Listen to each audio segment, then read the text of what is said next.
Welcome to the Newgrounds podcast. Today's episode hosted by PsychoGoldfish.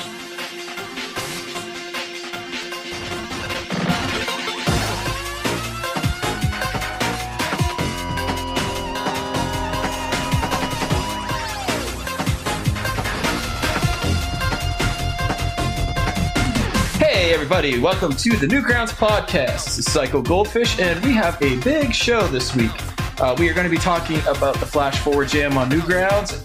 We have a bunch of participants, and we have some special guests here as well. Joining me as hosts are Jeff Bandelin, aka JohnnyUtah. How you doing, Jeff? Oh, I'm great. Thanks. Thanks for having me. Yeah, your enthusiasm is fucking infectious tonight. Everybody's excited. Yes, you're bringing it. And then we also have TomFulp, aka TomFulp. Tom, how you doing, man? I'm good. See, Jeff's enthusiasm is infectious. You know, I was just thinking about this before the show. I don't think I've actually verbally spoken to either of you guys in 2 years. It's probably true. Yeah. Yeah. This is we work together, but we don't work together. I'm a fan of the typing. It's less efficient. I prefer that. That's all right, Tom. I'll do the talking here. I'll handle it. I'll handle business. All right. Yeah, we'll get it done. We'll get it done. So anyway, we're here to talk about the Flash Forward Game Jam. Kind of I don't know if you want to call it the last hurrah of Flash, but definitely a big love letter. Kind of sparks off what Ruffle can do. People are making new Flash games. You guys made Drop Cannon. How was that? Was that super fun, or are you just mad you wasted your time on it? Damn. I had fun. I don't know. Yeah, I think it was fun to have a small project with an ending. Yeah. Satisfying. Not like working on the same game for 10 plus years. And it was cool. It was cool making a new web game and something that ran on mobile, since none of my old games were made that way. Right. You can play Pico School on mobile if you really try. That's a happy accident that works on mobile. You didn't intend that back in fucking 1990 or whatever? No? Wasn't thinking about the iPhone. So so working on a small game. I made a mistake and didn't do that.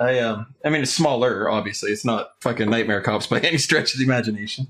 But yeah, I had a different experience. I was ready to shoot myself by the end of this jam. But I'm glad you extended the fucking deadline, because there's no way I would have.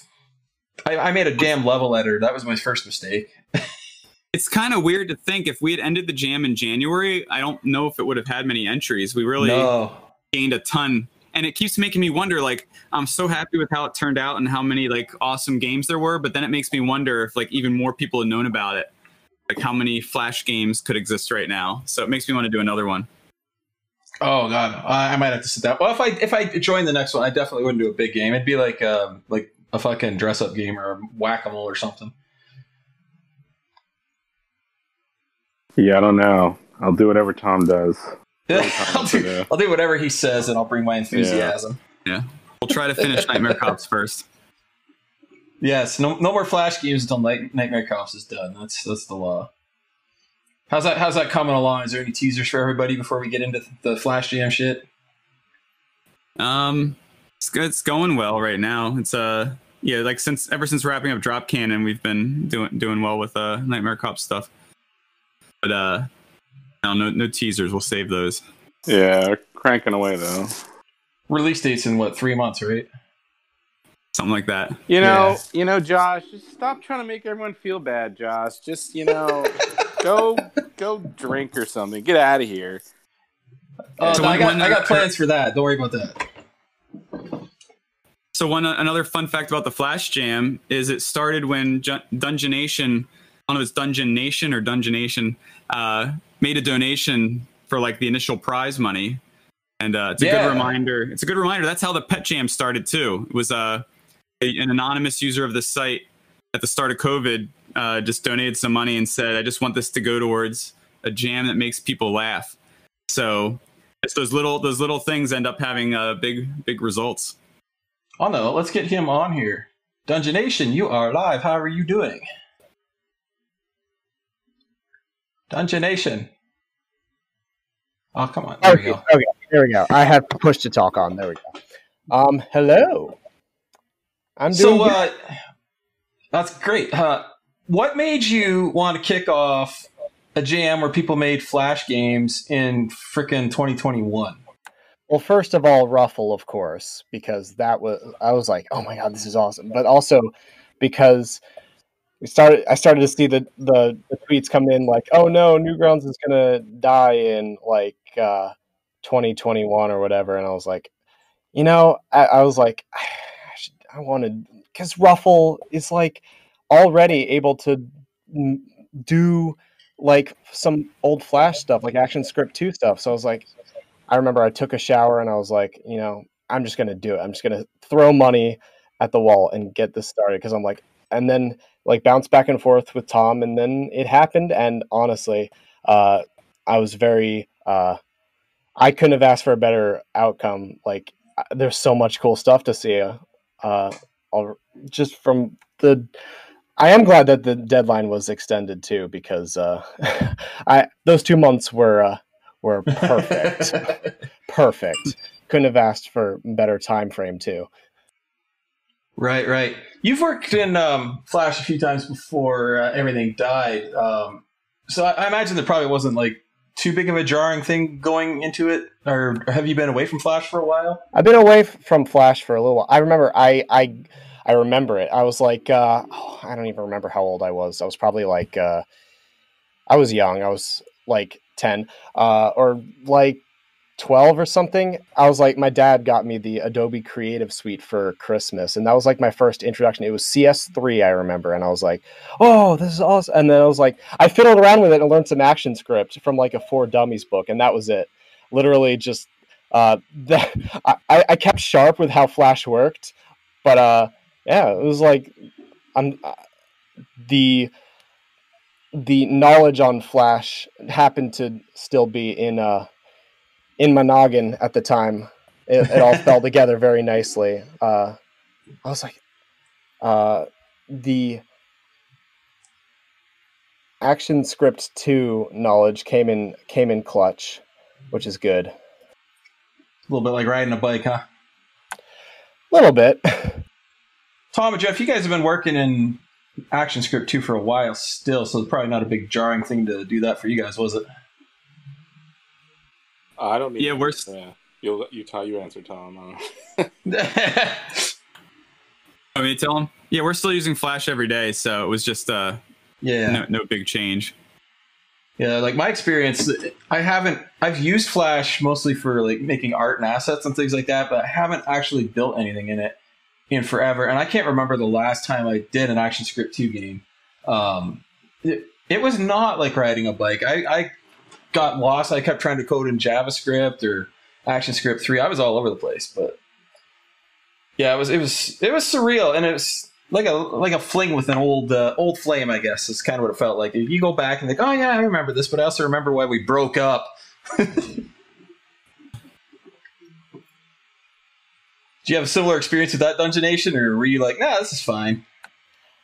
It was pretty, like, I only got tripped up like twice. I got stumped only like a couple of times. The documentation, believe it or not, it's really hard to find like the documentation you're looking for a software from a couple decades ago. Right. Apparently really hard. On the note, I got someone else I want to bring into this while we're talking about this.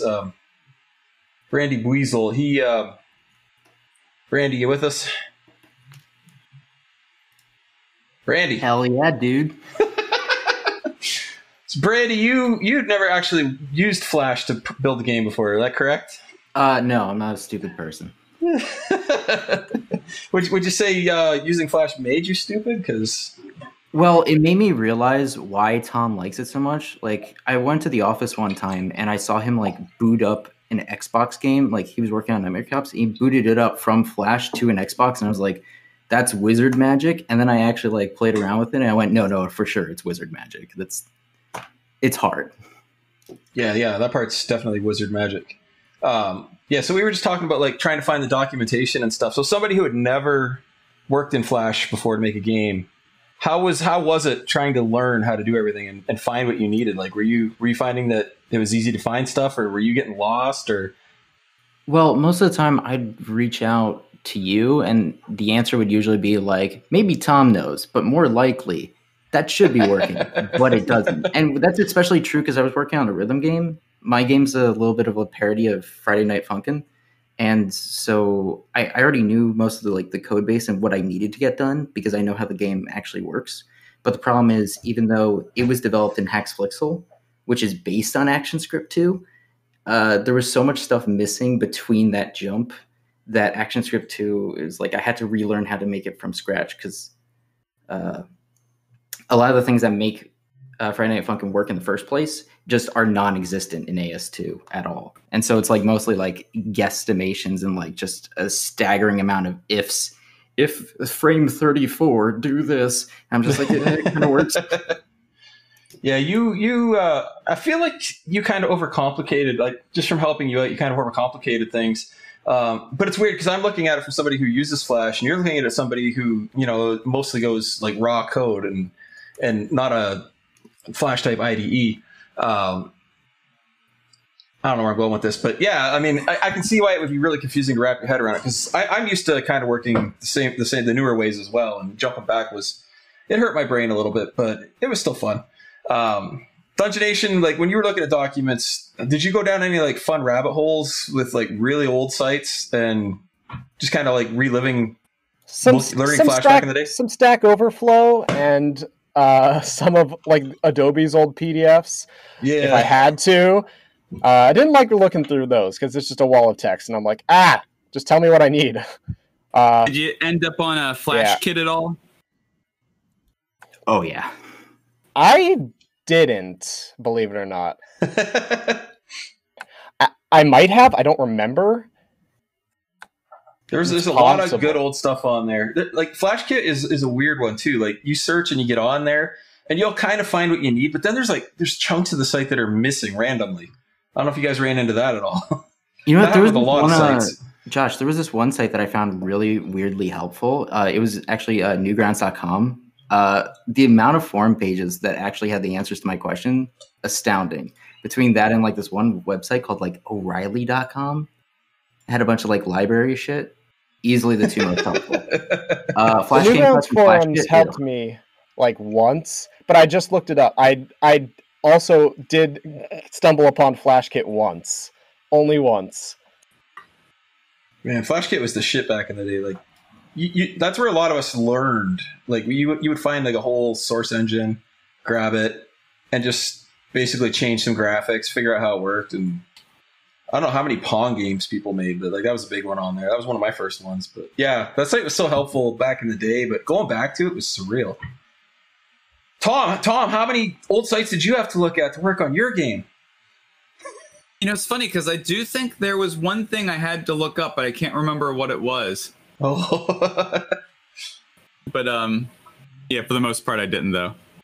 Yeah, fucking Flash Pro still. I think the one thing that tripped me up is I forgot about how it handles depth, and I forgot about how it handles sound. And I remember Mike saying that stop all sounds and things like that might not work. So I used the actual sound object, no timeline sounds or any of that. That was tough. Geez. Yeah, and remembering how to do that.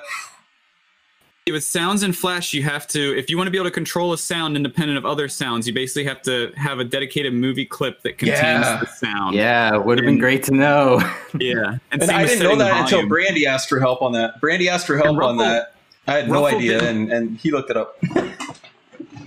Ruffle didn't have support for the volume stuff and everything until like close to the end of the jam, so that was kind of like a cool last minute update to make a lot more stuff. Which worked out, yeah. Because Brandy's game used that big time. Yeah.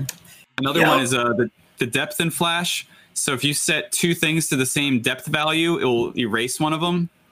Yep. So if you have like characters that are on the same line together, you basically need to have like a range.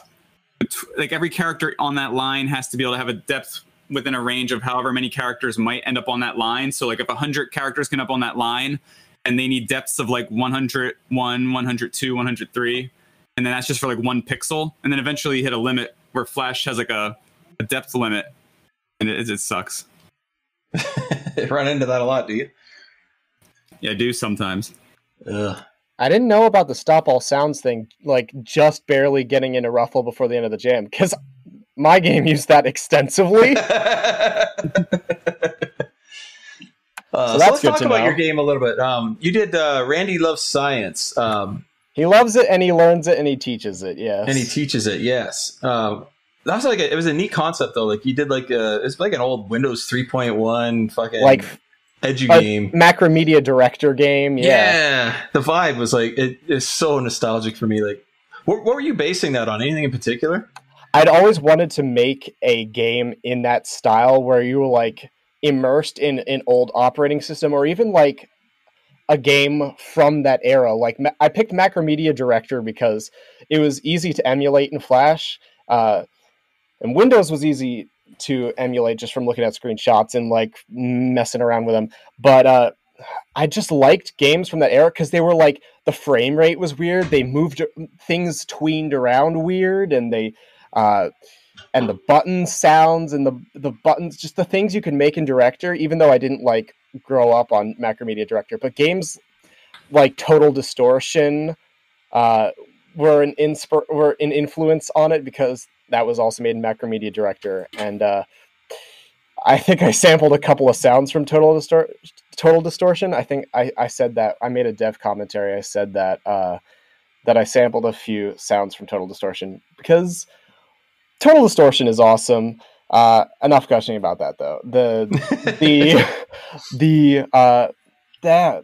I think it came out really. The vibe came out well, which is what I'm proud of. The game is fun. I went for more of the interactive kind of gameplay, like old Flash games. Anyway, because a lot of old kids' educational games were like that, where it was just you just clicked around and stuff. Yeah. So I didn't focus too much on it being like a game, but it came out I wasn't like totally focused on that. I was mostly focused on the vibe, and the vibe came out awesome. So I'm happy with how that came out. Nice. Were you like when you growing up, were you like a cool math games kid?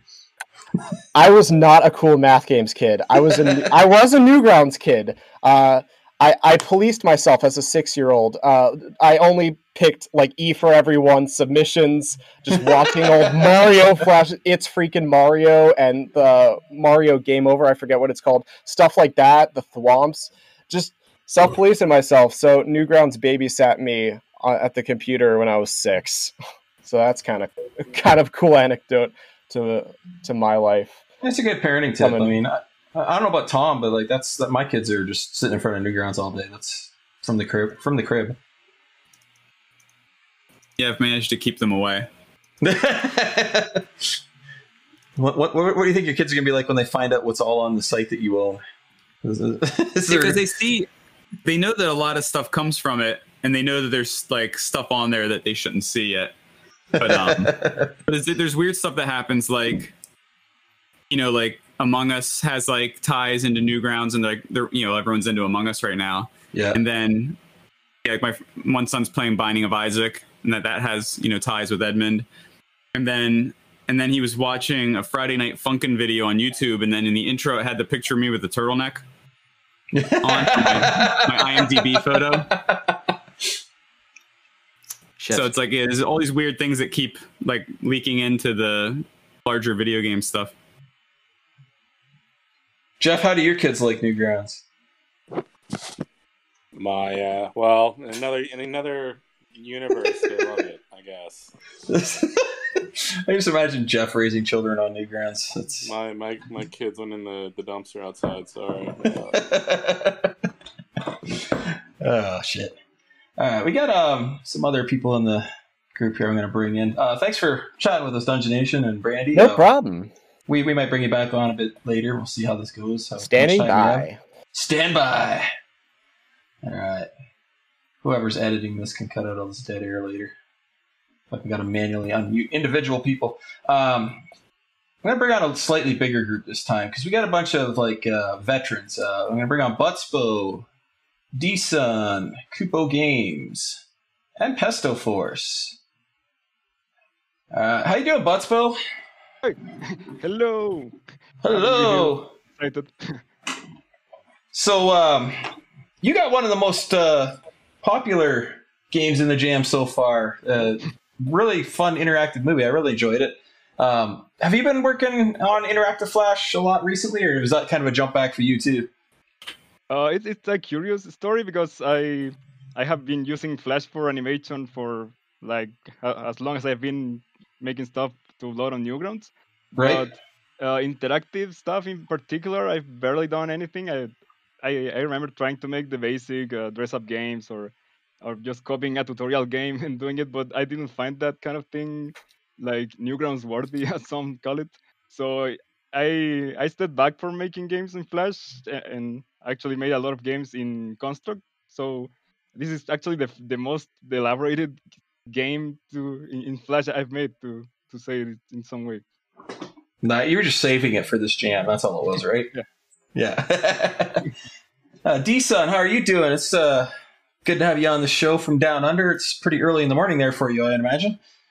Oh, it's about midday, 11:30.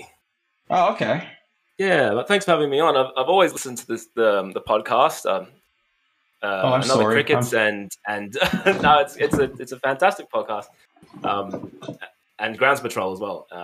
And now, of course, Newgrounds podcast. So it's awesome to be on. Thank you. You actually took part in 2 Flash Jam submissions, if I'm not mistaken. Yeah, that's right. And so my programmer buddy Scuba Steve, who made Throw Rocks at Shit, he's not here today, so I'll be representing him. Yeah, we'll ask you all the programming questions on that game. Yeah, it's a giant mess. It's a big pile of turd. But it works and it's pretty funny. Actually, it's probably one of my favorite games I've worked on. So I'm really happy that. Well, that was an accidental game. So I've been toying around with Ruffle probably 6 months ago. Oh, really? And yeah. Well, I listened to the Ruffle podcast with the developer. Can't remember his name. Is it Mike? Yeah, Mike. It might be Mike. Yeah. And then I started using it, and I whipped out. I was thinking, oh wow, ActionScript 2. Which version of Flash do I need to roll back to? How far? So I went all the way back to CS6. Nice. And then I started toying around, and I was like, just kind of blown away by how good it actually is. And then, but it also made me equally sad that like the Flash player itself, didn't keep up the way that it could have.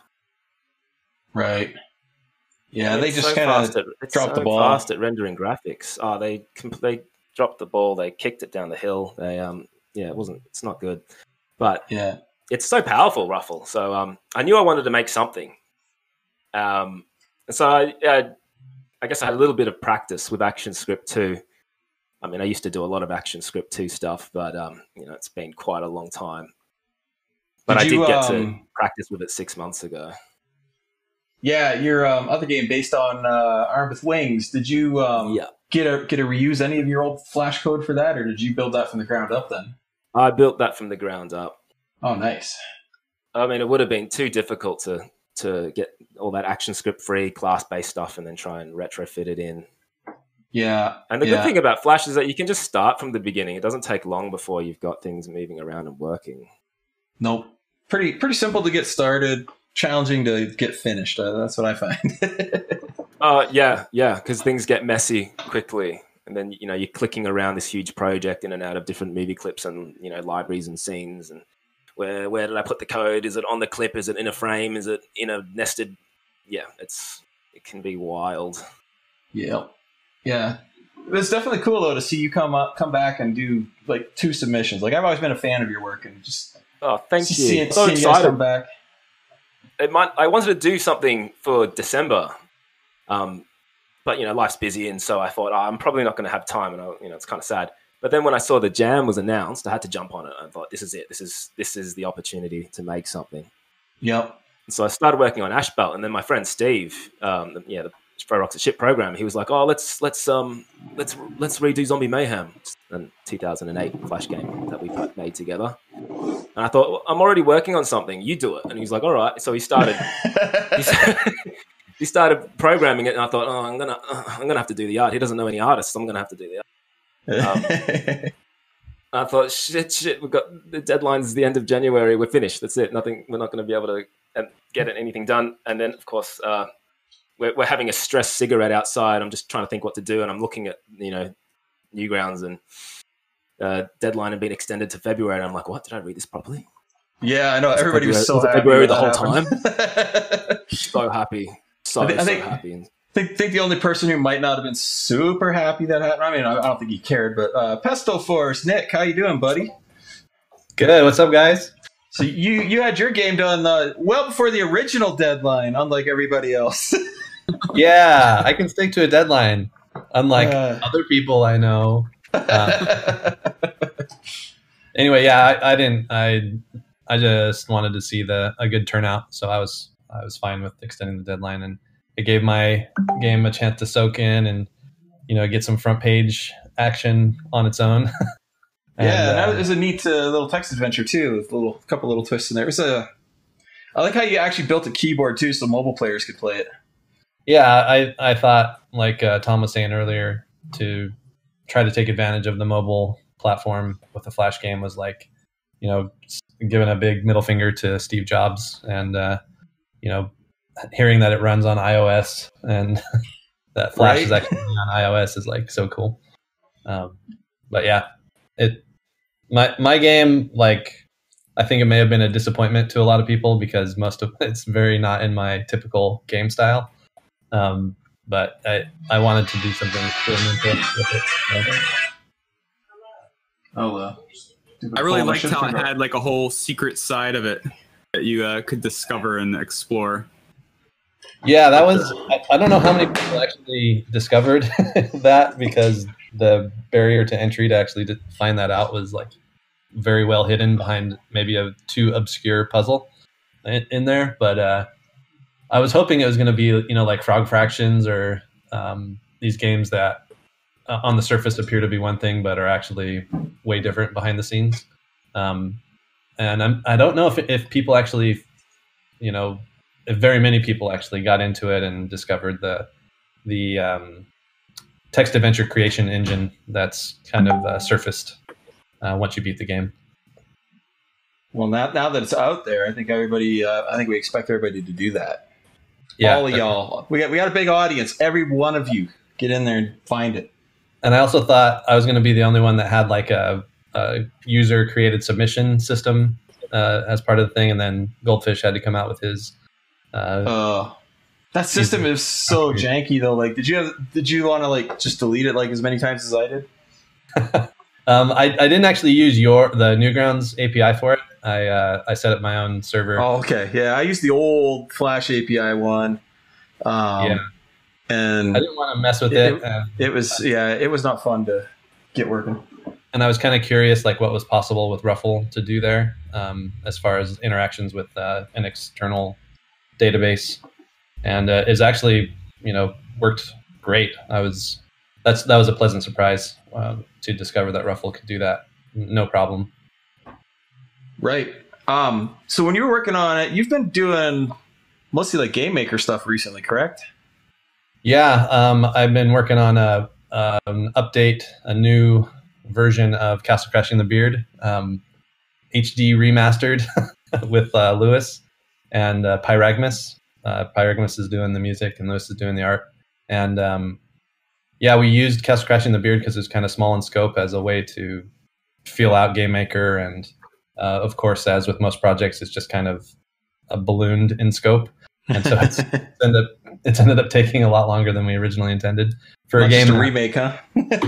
For a game that we originally made in like 2 weeks, we've been working on it on and off, in our spare time for like over 2 years now. So nice. That's like really close to being done though. And Tom knows because he just recorded a bunch of voice clips for it. So I've got to go through those and fresh us and us.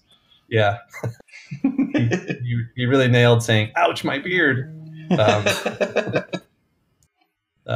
But yeah, I've got to go through all of Tom's voice clips and edit them and amplify them and put reverb on them and put them into the game. That's like the last step, but it's like intimidating to do because it's like the thing that people really want to play this game for.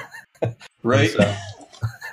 And so I don't want to screw it up. But so how was going from working on that stuff, jumping back to like old ActionScript 2? Was that like a comfortable jump or a little jarring? Oh, it was like a fresh drink of water. I just love Flash so much.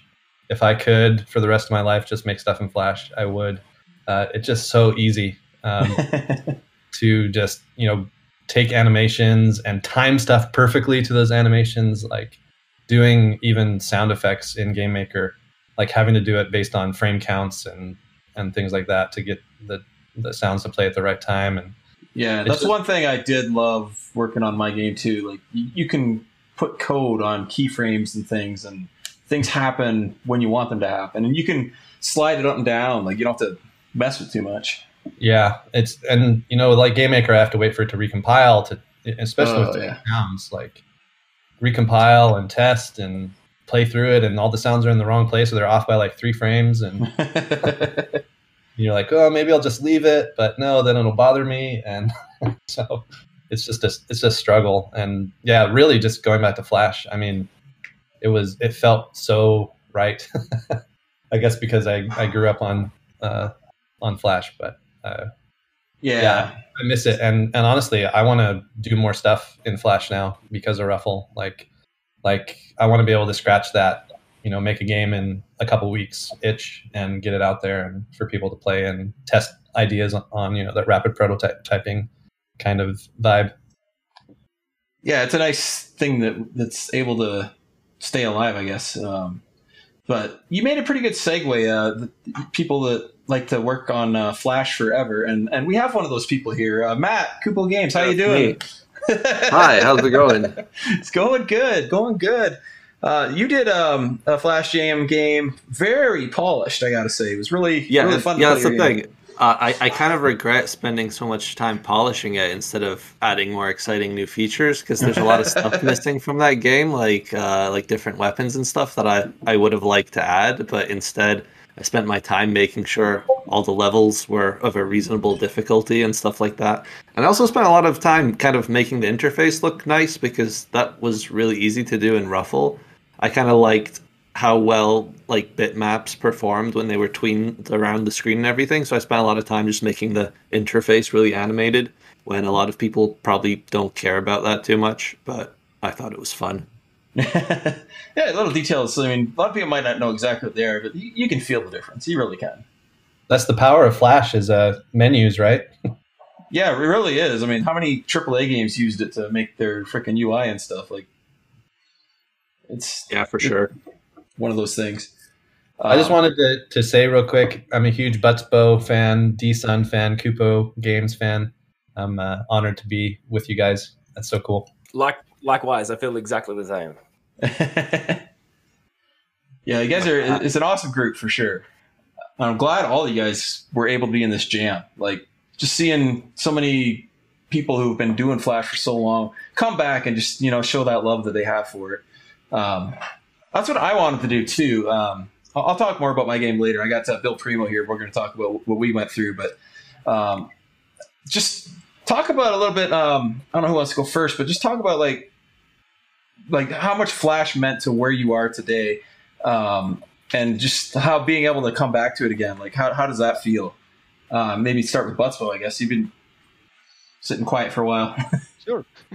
Yeah, it's a big question, because I guess for all of us here, it's obvious that Newgrounds has a big impact on everything we have done for the web in general, and Newgrounds is so usually tied with Flash, so it's kind of part of the same experience in some way.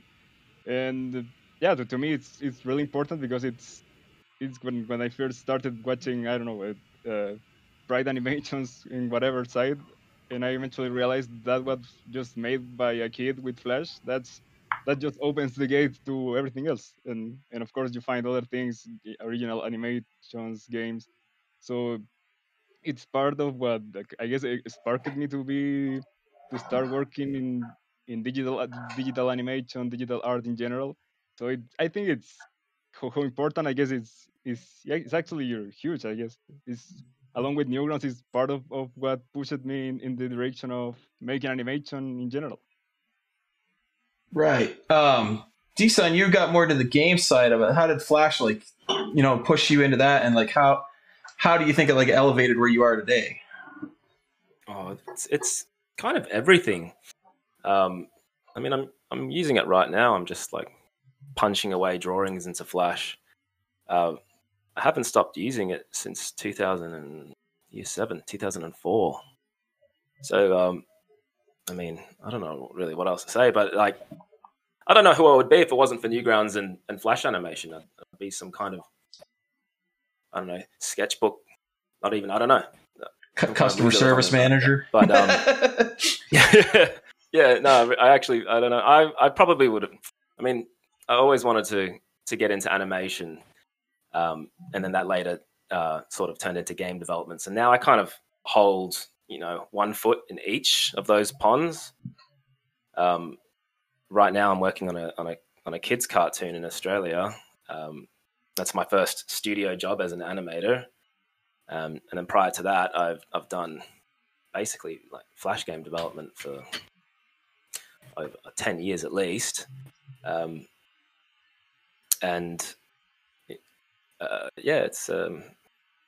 it's great that that Ruffles gives browser games kind of another shot, I suppose. I mean, but there are other solutions, but it's the beauty of working in Flash that it really makes me happy when things just work and they make sense. And I suppose that's also just a result of using it for years and it being my main driver. But that's what I'm most grateful for, that I get to stay in Flash. I can keep using ActionScript and yeah, let's have a good life essentially. Right.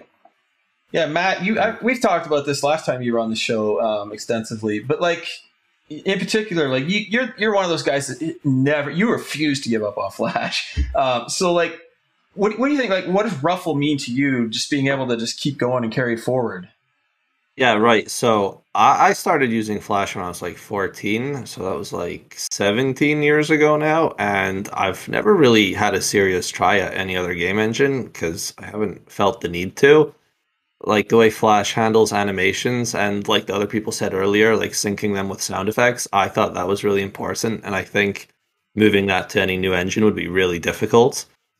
And even though I could see like browser games were dying because I was still releasing games regularly, and I could see they were getting less and less views, and like Congregate, which sponsored most of my games, were kind of less and less enthusiastic about sponsoring them, but they gave me pretty good deals even like towards the end because like they've been working with me for a while, so I still got some good sponsorships out of it. But like I knew I couldn't do it forever, so I figured like Binding of Isaac is on Steam, and that's a Flash game. VVV is also a Flash game, and that's on Steam. So I started looking at that, and hey, Greenlight happened at about the same time, and they started letting more indie games on Steam. So I figured, hey, I don't have to learn any new game engines to keep making cool games. I can just make them for like desktop computers instead of browsers if Flash isn't going to work in browsers anymore. And that's pretty much what I did. And now I'm kind of excited to see that it's starting to work in browsers again, funnily enough. And it's actually, with Ruffle, I'm excited because it's fixing some of the problems that Flash Player has had for a long time, which is mainly that the vector graphics were never hardware accelerated on desktops. They are on mobile. Like the vector graphics work really well on mobile, but not on desktop for some reason. So it's like Adobe did a kind of half-finished job on Flash Player and just abandoned it when they realized they didn't know how to make money from it anymore. So I hope kind of Ruffle fills in all the features that Flash Player should have had like 5 years ago and never did. Yeah. Nick, you've kind of gone off in different career paths. How has Flash kind of shaped, where you're at now? Like, I know you do a lot of game stuff. Super Chibi Night and all that. That was kind of Flash based, if I'm not mistaken. It was a Air. Yeah. Yeah. How's that kind of driven you though? Like in other aspects of your life, like have you, just kind of taken that Flash experience and applied it to other things?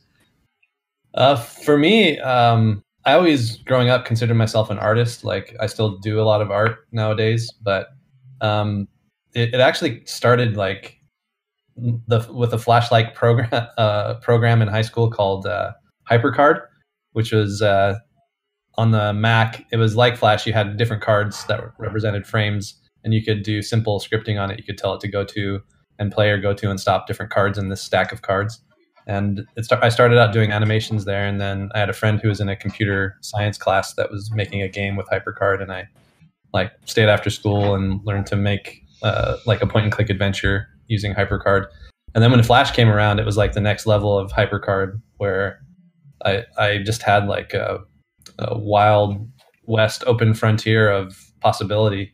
And like I think most of the people here started out making animations and then learned that, you can have a little bit of interaction with these animations with mouse events. And then, I want to do a little bit more. And now I can like do stuff with keys, and then just built up knowledge of programming through that. And really for me, that's the biggest thing, is it opened up, like in my mind, this idea that maybe I could be more technical, that I could be a programmer, that math wasn't as scary as I thought.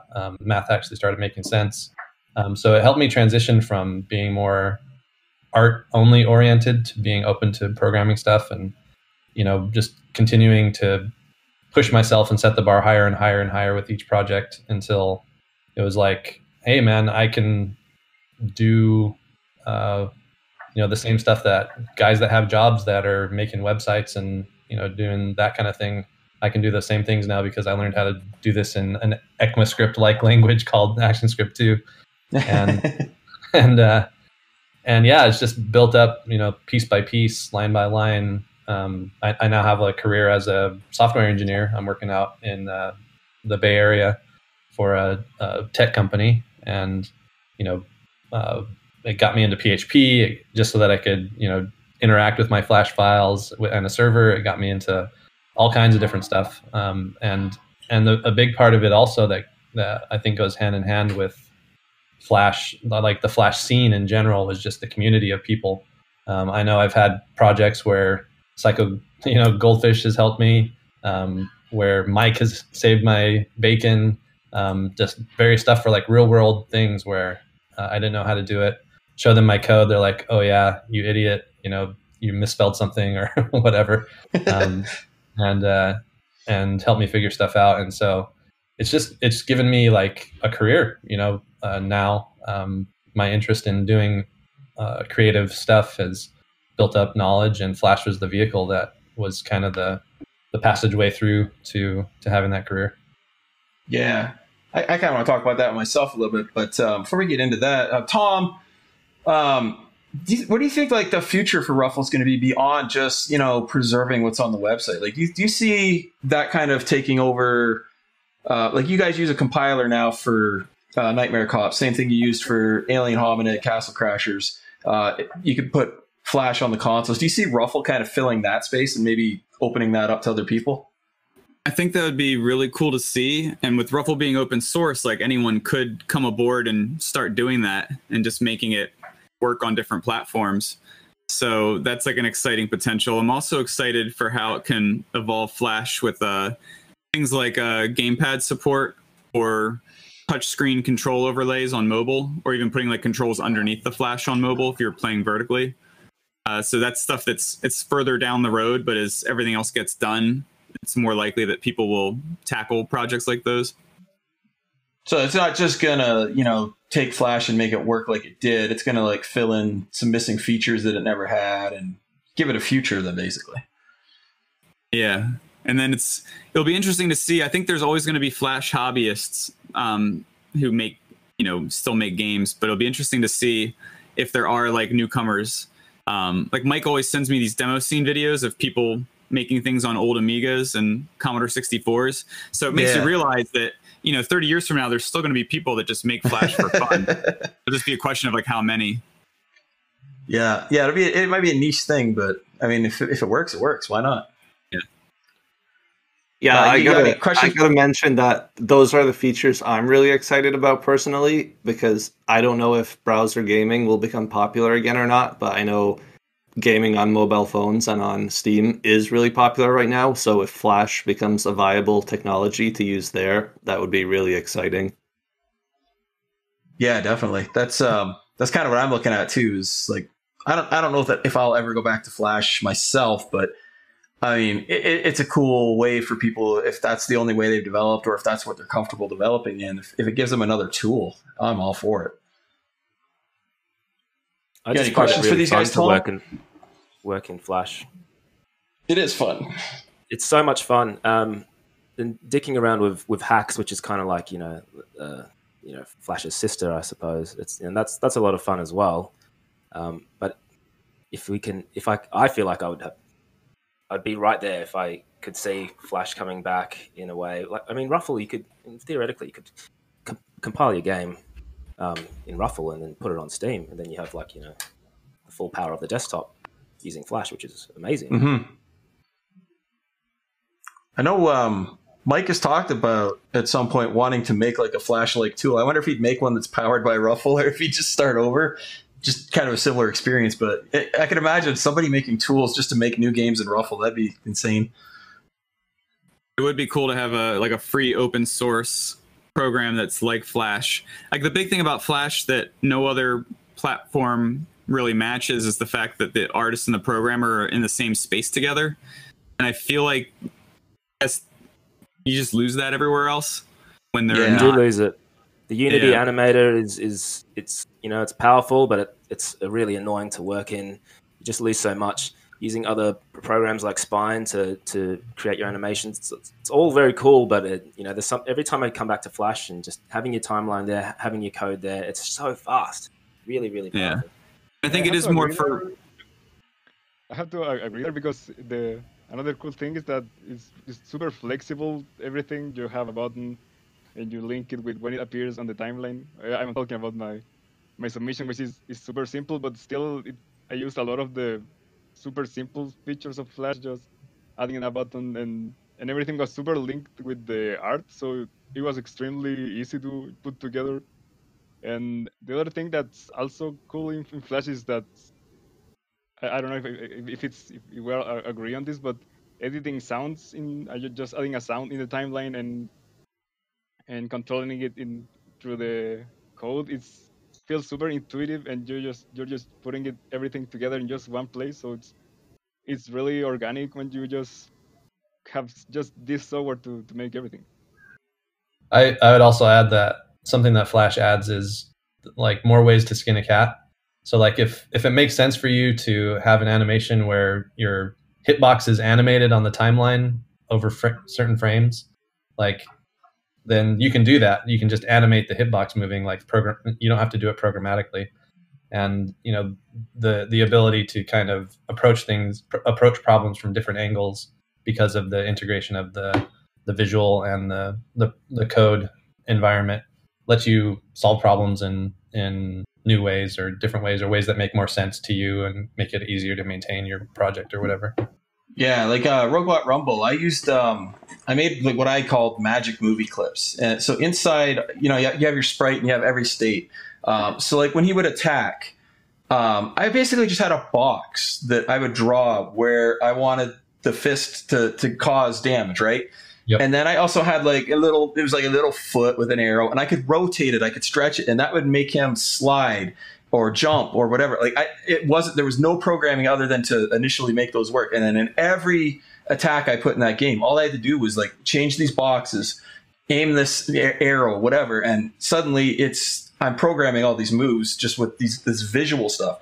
And that's one of the cool things I think Flash can let you do is you can do things so visually. I'm a very visual guy, even though I'm a programmer by trade. So like I built this just so I could watch and get an idea. Like this box is going to do this. This arrow is going to make him do this. This one will tell the enemy when he hits that he needs to go flying in that direction. I've never worked in anything else that can do that, to the point where, like I said, I probably won't go back to Flash, but I will always use Flash as kind of a secondary tool for like level editing or for animation assistance. So like if I were to make this game in something else, I would use Flash for the characters. I would use the exact same tricks and just like I would run my animations and export whatever my actual code base thing needs to use. But I would build it all in Flash like that. And so like even if you're not using Flash as your game engine, like there's so many freaking cool things it can do. It's still useful. It's always going to be useful, I think. Definitely. Yeah, I think even like the VCam from back in the day, like that was so cool. It had a ton of coding baked into this thing that you could drag around the screen and treat, as if it was a real camera. That made a lot of sense to animators, even though it had a bunch of esoteric, hard to understand code that was behind it. Yeah, and VCam works great in Ruffle. Does it really, the VCam? I believe he got the ActionScript 2 VCam working pretty well. Did he not, Tom? Yeah, like what, just in general? Yeah. Yeah, for Pixel Puncher, I actually made a parallax VCam, and I wish I had like gotten that out there more. It was kind of late in the game, but we could basically give your layers different names, and then the parallax VCam would like move them all separately. But anyway, that's wild. That's wild. That's actually wild. So, what version of Flash did you guys use for the Flash Jam? Like, I worked with Mind Chamber, and we're like, okay, we're two old school guys. We're an old school team who hasn't done a game in forever. If we're gonna go old school, we're gonna go old school, and we decided we're gonna use Flash 8 of all versions. It was kind of rough because I don't remember how much was missing from Flash 8, but I know a couple of you said you use like CS3, CS6. Anybody go any older than that? I was on 5.5. Really? Yeah. Wow, that's old school. I used CS6, and I think that was a very bad idea. That's a really bad version. I think CS4 is like basically the same features, but it just runs much better. CS6 is just so laggy for who knows why. Yeah, I have to agree. I also use CS6, and it has some strange glitches I don't recognize from other versions. So yeah, I also use that one. And the funny thing, I don't know if it's a common thing, but the difference between features from Flash 8 to CS6 is not as much of a difference. I think. So I guess I could have just done it in Flash 8. Yeah, I agree. Yeah, most of the differences are just kind of like what was available in the code set and stuff like that. And the problem I had was like the error reporting and stuff is just garbage in Flash 8. I was chasing all over for errors. That's one thing I like about other apps and other game development studios is if you're like doing something very code based, they do a really good job of telling you where your code's wrong. Where Flash is like, yeah, I'll compile, I'll run, don't worry about it. And yeah, then you don't know it's broken. You don't know it's broken until you break it. especially ActionScript too. Especially stuff where it's like memory leaks and like it doesn't have stuff in there to force you to write good code necessarily. Yeah. Like it will compile really bad code, and that can come back and back. You run into that a lot with Nightmare Cops, Tom? I guess what I run into is stuff where I'll have things, I have bugs that Flash overlooks, but then it will cause a crash on the console. Like in Flash, if you put too many things in an array, and then like what you declared it for, it won't crash Flash, but that'll crash on the console. Yeah. One thing I also felt pretty heavily with the kind of game that I made was Flash's lack of like ECMA array manipulation stuff to like do mapping and array.find and filter and that kind of thing that you can do with modern JavaScript. Because I got lucky there. I found an old class I wrote and just reused it. I got so lucky there that I still had that old code. Yeah. I was basically looping over arrays and in all kinds of different ways, looking for stuff and rewriting stuff. And yeah, it was kind of messy. Also, no JSON interpreter. No. So the ActionScript 2 API actually uses JSON, right? And there's a handwritten class that does it. And the way it works is it literally reads one character at a time in a loop. So you can imagine, like, when you get bigger objects, like how problematic that can be. So I actually had to I had to write my own level schema for saving the level data. Even that's kind of slow. Like if you play my game, it'll lag a little bit between level loads. But yeah, the Jason one would have died.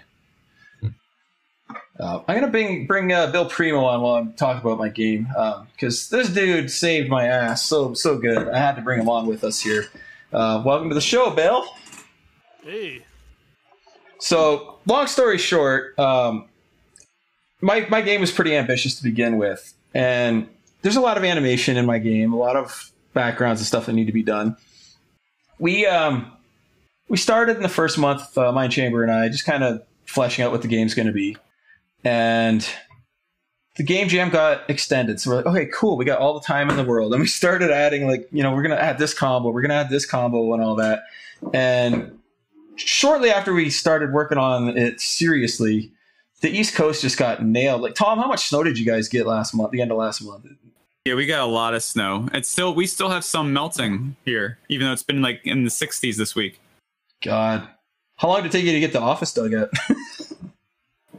So for the past few years, I haven't needed to pay a snowplow, but things got so bad this year that I had to get a snowplow guy to come out and ended up spending over $1,000 on snowplowing. Oh shit! Like multiple trips, or well, the snow has just kept coming. We just kept having it like multiple days, like lots of snow. Yeah, so like Mind Chamber, he works at the post office. He's a mail carrier, and because of the snow, like all these guys, they were either like stuck at their house, they couldn't get out and deliver the mail, or whatever, or they just didn't want to. They called in, whatever it is. So, needless to say, the mail out there got backed up really bad. And Mind Chamber, he swore an oath to get everybody their mail. He swore it on like some ancient archaic text of like Cliff Clavin, something like that. Anyway, the post office owns a soul, so he has to get the mail out there, right? So here we are with like 1 month to develop. He's working like 12-hour days, 6 days a week. We get down to, God, it was like the last 2 weeks, right, Bill? 3 weeks? Yeah, it was like 2 weeks left. Yeah.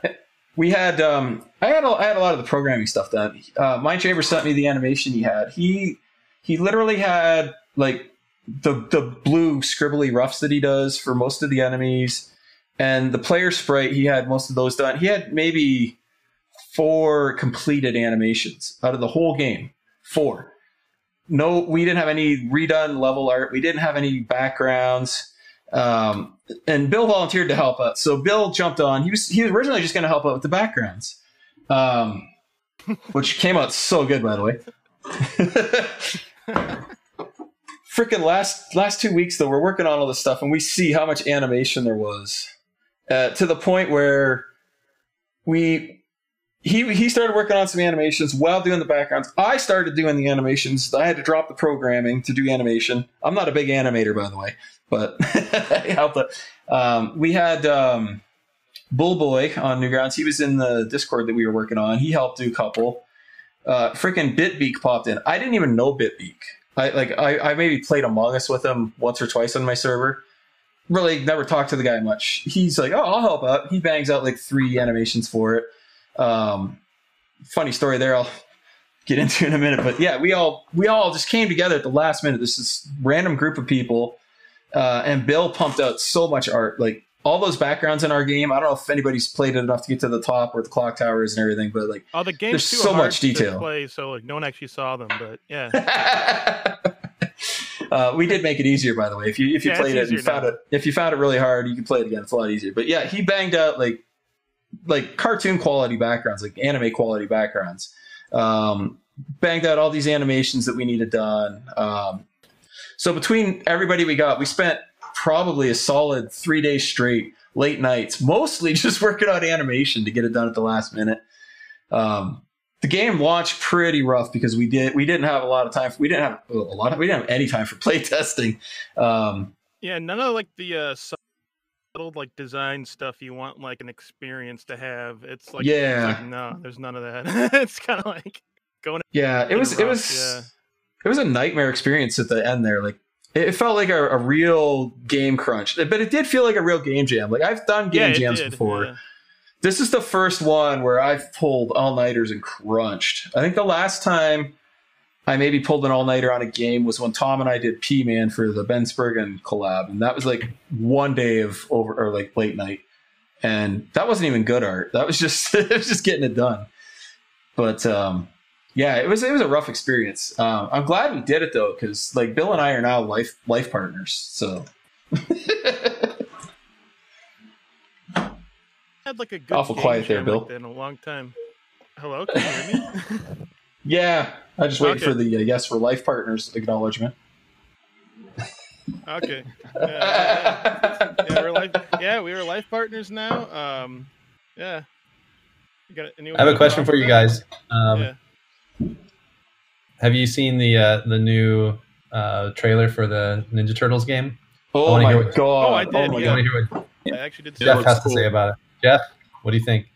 Dude, so I grew up on like the Ninja Turtles arcade game, the NES version, the frickin' Manhattan Project, all of them on the SNES, Turtles in Time. Like, that is my jam. And I was always a huge Ninja Turtle fan to begin with. So seeing that they're bringing back like the old 80s style Turtles in a frickin' like 16-bit arcade beat 'em up, like that is my jam. And it's the team that did Scott Pilgrim, if I'm not mistaken. So like, what's not to love? It's a few of them in there, I think, that worked on Scott Pilgrim. There's a pretty big mix of random people. Okay, who's your favorite Ninja Turtle, everybody? All at once. Raphael. Michelangelo. Hello?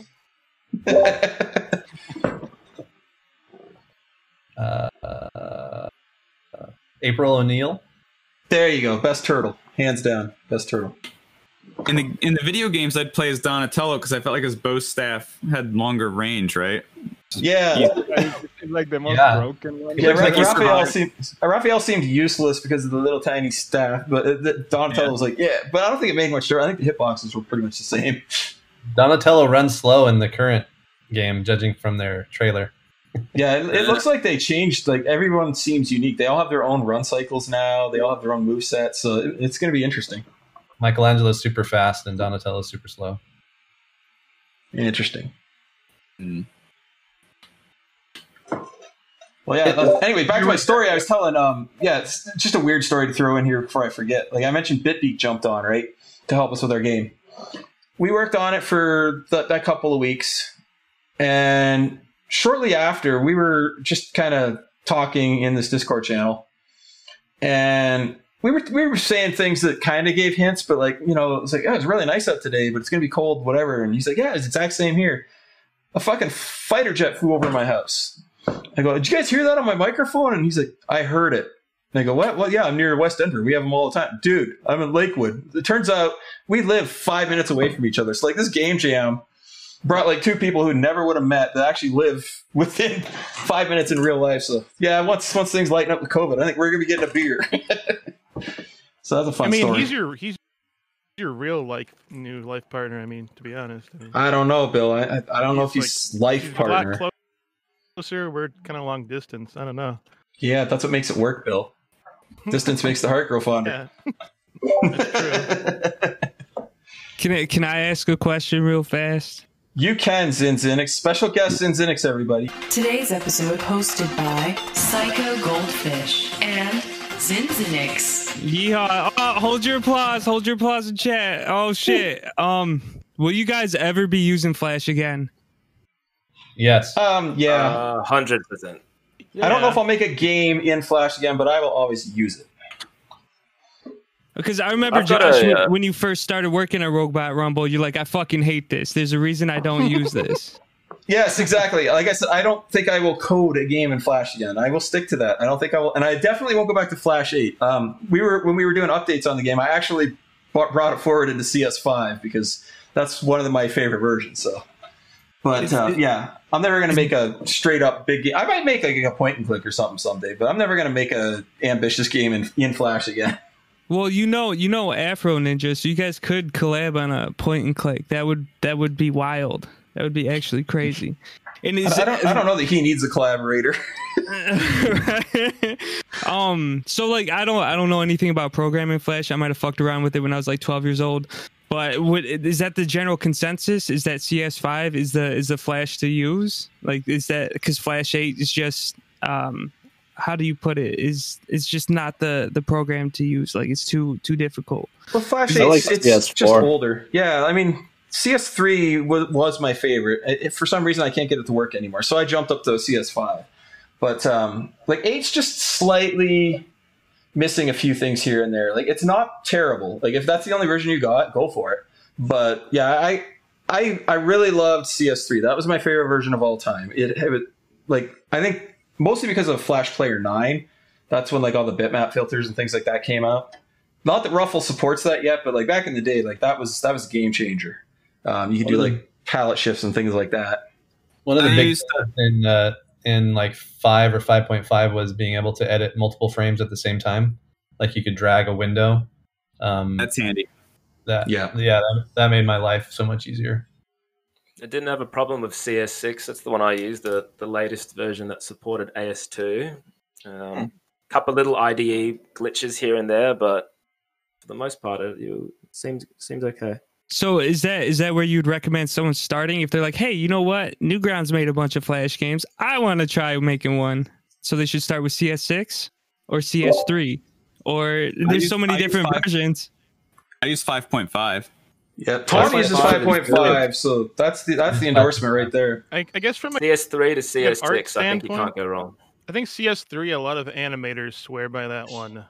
I don't know why. I think it crashes less, maybe. Yeah, that's the thing. Like, it depends what you're using it for. Like, I find certain versions, I don't know why, but once you get like so many pieces of vector on there, all it takes is just drawing one line with the brush tool and Flash dies. So depending on the version, like older versions, I don't know what it is about them. Maybe they didn't have quite as many bells and whistles, so it didn't need as much memory or whatever it is. But yeah, sometimes those older versions, they do work better just for pure animation. You're talking to a bunch of game developers, so we're more apt to recommend stuff that was easier to game develop in.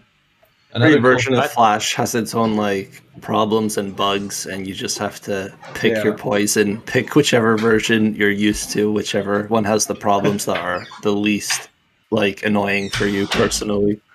They always fix a bug. The way to go would be to use the new one, actually, Adobe Animate. Create all your art assets and animation in there, and then it's literally Control-C, Control-V into any at least CS6. So that way you get the benefits of all the new updates and, you know, the better brushes, the better tools. I actually did that for my Ruffle Jam game. I did the art in Flash CC 15, and then I just copied and pasted it into the older versions, and it worked totally fine. No problem at all. Totally fine. 100%. That's the way to do it.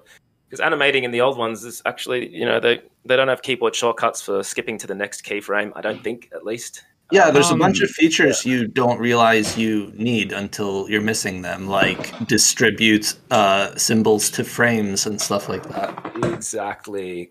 Convert layers to symbols, just, you know, ease of life stuff. I've seen Phantom Arcade's one of his streams. He animates purely in AS3. Like, that's what he recommends. Is that, and I think he has managed a bunch of keyboard shortcuts. And I remember watching a MagFest panel to where they were shitting on Adobe Animate because they don't like the brush in it, you know? So it really does just come down. Oh, CS3, not AS3. Yeah. Ninja Muffin, thank you for that. It's CS3 that he animates in. I checked out the newest version of Animate, and they have like 3 different brush tools now. I don't even know which one I'm supposed to use. I don't know, man. It's up to you guys. You guys saw all these different versions roll out and update, and me, it's like just being new to it all. I wouldn't know which one to pick. Like, I feel like Adobe have to keep re-implementing features that they didn't do a good job with. Like, did they add a new brush and people complain about it? So in the next version, they add another new brush, but they also leave in the old one. So now you have a choice of which one you want. You got to get that quite a lot. Each one has a purpose, I've found. So I still mostly use the old school standard brush in Animate. For specific things where I need to do clean drawings or stable drawings, I use their new fluid brush and increase the stabilizer so that I can, you know, get, you know, stabilizing clean lines. Very, very specific tasks. I Make use sure their you get the pen version tool. of Flash that does the inverse kinematics robot or the bone tool. That was a Bone very tool. useful feature of Flash. Yeah, My that didn't God. live long. Get the one that Can it has be the used for it? deco tool. That's the weirdest Oh, tool in the the world. That's deco. the weirdest thing. Explain So the weird. deco tool. Explain that. What is that? Oh, That's an flowers. abandoned tool. You click and Oh, then yeah. flowers appear. Click. It click could for fill a flowers. space with a pattern. Oh, beautiful, beautiful. Let's talk about all the things Very, we hate very about strange. Flash. Go. Dude, this is only like an hour and a half show. Come on. Oh yeah, we're already to an hour and a half. All right, well, I have a great example. The convert lines to fills tool barely Oh my works, God, and it would yes. be really useful if it did work. Especially I when use you're it all using the it on time. letters and stuff. Like 4 of the letters will work, and then like the rest are just whatever. Yeah, you can't convert anything more complicated than like a square. The expand fill tool, that one is the one that gives me pain. Yeah, that's the same thing. Yep. To expand like letters to have like a white outline around them.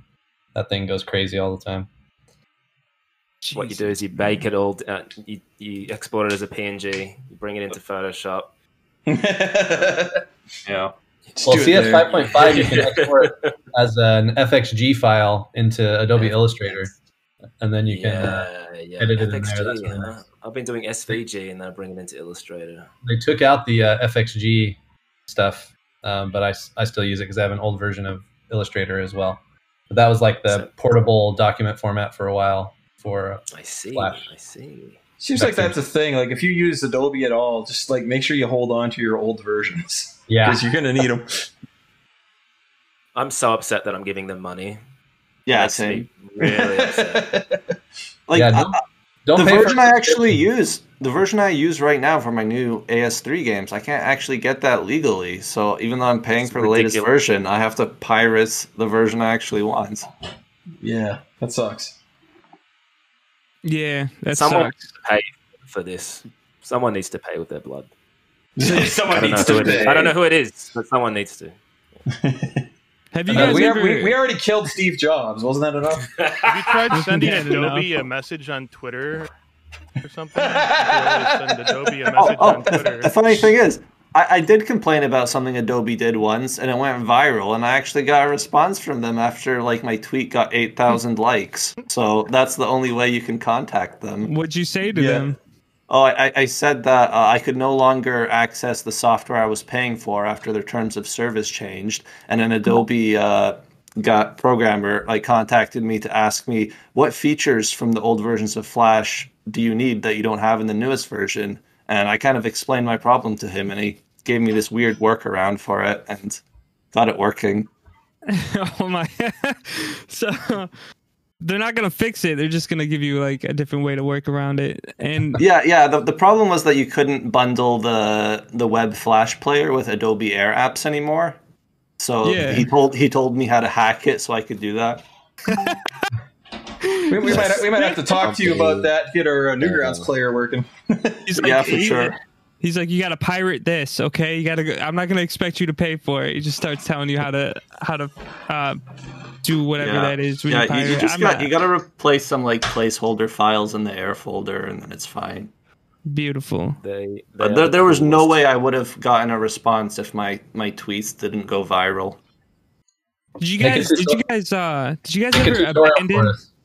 guys ever abandon Flash at some point? Like were you guys like, this is shit, let's do something else? Well, like or when just never completely cigarettes or something. Like I've seen people like everyone on Twitter is complaining about their issues with Unity every time it updates. So I'm like, yeah, Flash has problems, but so does every other game engine. Yeah, that's what I've learned. There's no silver bullet. This is life on Earth. It's just unfair and sad. This is life. I mean, at this point, you guys have been using Flash for like 10 plus years, right? Or even more. Yeah, I think in my case, I still expect to keep using Flash, mostly because when I make other games in Construct, I have a kind of a pipeline to make my sprites in Flash and everything. So I probably will keep using Flash for that. But maybe I am thinking of maybe if I make something more more ambitious, such as a more elaborated short film that will require something more detailed in some aspects. I am curious of exploring other software. So in terms of animation, maybe I may move on eventually. But when it's for sprite work, I think Flash is still a great tool. Flash is #1 for sprite work, but there are other options out there. I've seen so much done in Flash. I feel like there is no limitations, but that's just me not knowing how to code. So I'm sorry for making that assumption, because I know it can probably get really difficult sometimes having to just work in Flash, I guess. Yeah, I mean, everything has its limitations and stuff, but I think limitations are part of the reason Flash and Flash games in particular were so cool, because when you're forced to work in limitations, you get real creative. Fucking Tom, for example, he made Pico School in, Flash 2, which that did not have movie clips. Movie clips, if you're not familiar with Flash, movie clips didn't have variables. Yeah, no variables. Like, you couldn't remember where the game was. Basically, if Tom wanted to take that exact same technique, he could actually recreate Pico School as an interactive movie on YouTube with that fucking interactive movie shit they had at one time. He could actually do that based on what he did. You just basically went to different frames, and every frame was like a new state of the game, right? Or like a scene or whatever you did. Well, it was actually, I don't think it would work on YouTube. So how it would work is, like, let's say there's a movie clip that tracks, like if you have an item, and when you go to a screen, it says play that movie clip. So like if earlier in the game I'd clicked on the item to collect it, I would have set that movie clip to a different starter frame. And then when I got to the point where I needed to use it, it would play from that different point and something else would happen. So that's basically how all the interactive things worked, instead of actually just like interactive movies inside a movie then, basically. Yeah, or just, the states of the individual movies would then control what happened, what other movie would happen. And then you got a whole freaking game out of that. I mean, like, obviously there's more advanced stuff that you couldn't do in a regular movie. Like, you had buttons, like, when you're fighting and you got to click the stuff. But yeah, without variables, keeping track of your game state, things like that, like to come up with that solution is insane. Trying to think health meters, health meters back then. The health meter was just a movie clip where each time you clicked on something, it would just advance the movie clip by one frame. And then when it got to the last frame, it would do like a movie clip command to have something else play. So, like, instead of tracking health and having, whether a character's alive or whatever. Yeah. And then, like, other games, like, even when we did have variables and stuff in old versions, like, we had to make things that would work on goddamn dial-up connections. So we had to make them light and tight. And, real creative. And I think that's, it's a skill that carries over, too. Like, even now, when everybody has super fast gaming PCs and whatnot, like, that stuff sticks with you and you learn how to optimize. I find, like, people making things in modern frameworks, like HTML5 frameworks, they never went through that. So you'll notice, especially like Unity's the worst. People using WebGL and Unity, it's slow to begin with. It's got long load times, but there's no optimization. Like, I don't want to throw Friday Night Funkin' under the bus here, Ninja Muffin. But like when it first came out, it was a light game. It was a game jam game. And then as you're adding the weeks and stuff to it, you got all the assets, all the music and stuff. And, it's all loading at once to the point there's like 300 things loading from the Newgrounds server. And, that's a really big file for that game. And it looks like it should be 5 megabytes. And it's it's not one file though. It's like hundreds of files. It's massive. There's so much under the hood in that game. Yeah, but like they're fixing it. They're fixing it. Right? Like, yeah, they're fixing it. But imagine loading every song in the game, every art asset in the game individually. Like, when you put it in Flash, you have your preloader and it builds it all in. These new frameworks, depending on how you're doing it, you have to load it with whatever it's in. So like he's using Haxflixel and he's loading all the assets in basically the way you would do any preloading in HTML5. You download them, right? The game is doing it all at once though, because that's kind of the easy way to do it. It's just the way the framework is. So for them to fix that, they can't just do what that framework does naturally. They have to go through, and they're in the process of doing it now, is completely changing how it loads assets. Unity's kind of similar, where Unity, it doesn't just load the assets in the game, it doesn't just load the music in the game, it also basically loads an HTML5 version of the Unity player just to run the game. So like a game that would have been 2 megabytes in Flash, they're 20, 30 megabytes in Unity, and they have to do all these operations in memory just to get the game to run. So if you're playing a Unity game on WebGL on an older computer, a lot of time it won't work because you don't have enough memory. Like that's things that these modern frameworks, these guys haven't really had to learn. And there's an expectation as well that you want your Unity web game to be kick-ass. You want it to be a big 3D thing to justify that large download. Yeah, you don't want to play. You see that Unity loader, but then you're playing like a Cannibalt game, and it's 60 megabytes. It doesn't feel good. Yeah, which is still a problem with Ruffle as well. The loading. Yes. Ruffle. I mean, anything in HTML5 when you have to load everything like up front, it's rough because you have to pull it into memory. You have to do what you're doing. Ruffle, for example, because it's an emulator, it has to break apart that SWF file. The old player, it just ran at a runtime. It basically streamed it, and that's Ruffle's biggest challenge is kind of getting that through. The good news is Ruffle could run Flash pretty well because old Flash was designed with those restrictions. But you jump forward to today, and like an idiot like me making like a pretty big, heavy game with like not super compressed audio, not super compressed PNGs, just going full detail, full quality, which, it would have been great in Flash Player today. But yeah, Ruffle struggles with my game to the point where if you've got low memory, you probably can't play it yet, which kind of sucks. It's tanking my score to death, but it is what it is. You optimized it though. I mean, it was running at like 12 frames per second for me. I put in a lot of work, but it still won't work for everybody. I mean, it's like any PC game. Like if you don't have the right hardware, you can have some issues. But had it been Flash Player, that game would work for everybody. I guarantee it. Yeah, I've noticed right now Ruffle's using a lot more memory than Flash Player did, which probably isn't a problem for most games, but when it comes to some of my bigger games, it takes up gigabytes of memory. Yeah, and on Chrome in particular, Chrome, I don't know if it's the garbage collection or what it is, but yeah, Chrome is really bad with Ruffle. You play it in Firefox, it's so much better. I might be explaining this wrong, but I think when Ruffle starts up, it creates a bunch of like tessellation data for all of the vectors to speed up performance later. And all that in the RAM is one of the big things that consumes a lot of RAM. So they talk about having it do it more real time and maybe like caching a certain amount of data. Yeah. But there's optimizations they'll be able to do over time. It's trial and error. Like, you get to a point where you're making Ruffle, for example, and you're running it on old Flash because you're doing, AS1, AS2 first, right? So obviously you're going to get to a point where that old stuff works great and you don't have any issues. But as you get closer to like the bigger, newer stuff, you're going to run into problems that you never saw before. And I think like that's to be expected. So they'll get there. It'll be great when it's going. Yeah. I think the Ruffle guys told me that I've made the biggest SWF file they've ever seen. So that's going to be fun for them. Yep. Are we measuring SWF files now? Oh man. Yeah. His is the biggest. Sorry. Speaking of that, I have a question. Can Tom or Jeff give us information on the genesis of BB Topper? Jeff left. BB Topper. It was basically just, it was really from the outset of the game, I just wanted to have like Speedo do like a character in the game that would be like your commanding officer. So it really just came down to like pitching the idea to Speedo. And then what did Speedo think? He was down. Yeah, he created BB Topper. The best great thing story. for the Flash Great story. Sport Jam. Yeah. I like that it works so well on mobile too.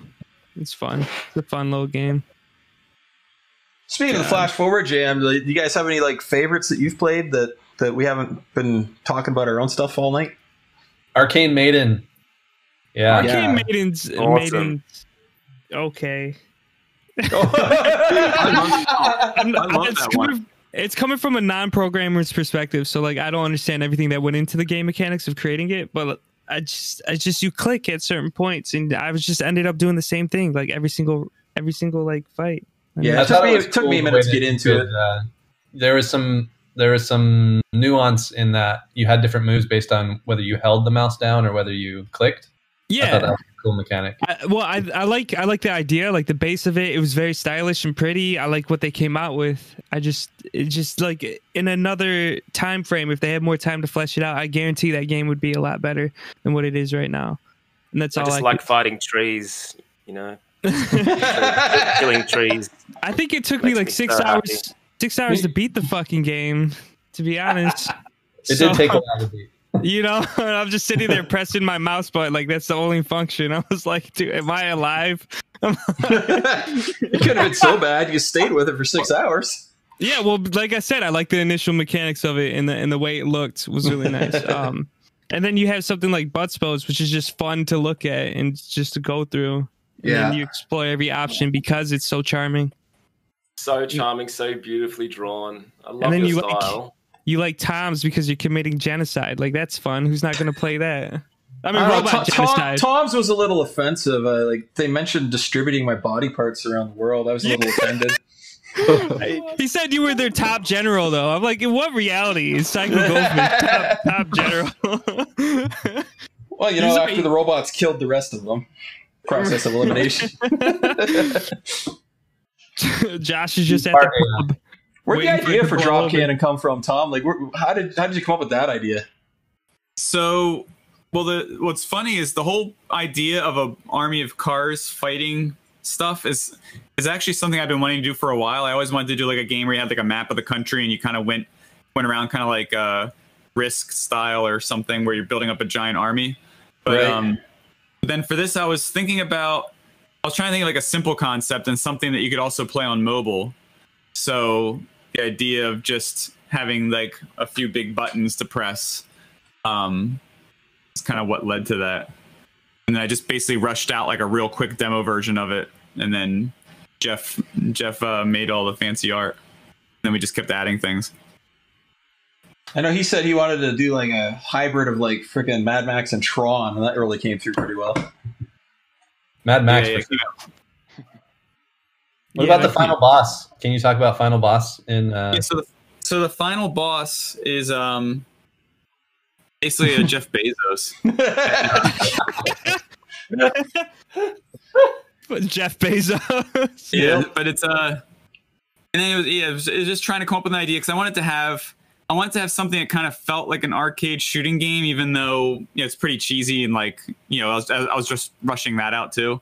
But I wanted to feel like intensity kept ramping up on that level. So I thought having like a giant machine jump in that you have to do like a shooter on would be cool. And then also bringing it back around to having you do your drop mechanic on it at the end. And then just melting Steve Jobs or Jeff Bezos, not Steve Jobs. I mix them up sometimes. Melting Jeff Bezos' face, which Jeff's animation for that was inspired by something from Star Trek. So you could ask him about that sometime. Oh yeah, Next Generation. Yeah, when they phaser a guy's head and it explodes. Yes, it's the very first season finale. Yeah, Jeff, what do you think about that? Jeff laughed. He was done after 10 minutes. He's like, all these fucking nerds I'm up. I don't know. He's like, I do art. I don't even program. Why am I here? God damn it. So, Tom, how do you think Flash 4 Jam went? I think it was great. Yeah, I think it was better than I expected it to be. Like when all the final games came in, it was sort of like Christmas morning playing games because they all kind of hit different than other games. Like they have that things that Flash just has strengths for doing, like having lots of crazy animated content in the game and stuff. Yeah. Even some of the lower scoring games, like you saw some of those lower scoring ones and you played them, it felt like a time machine though. It's like I'm playing freaking 2001 Flash that just came out in 2021 and I love it. Even stuff further down is really cool too. Yeah. Yeah. I don't think there was anything I hated, and that's saying a lot because I hate everything.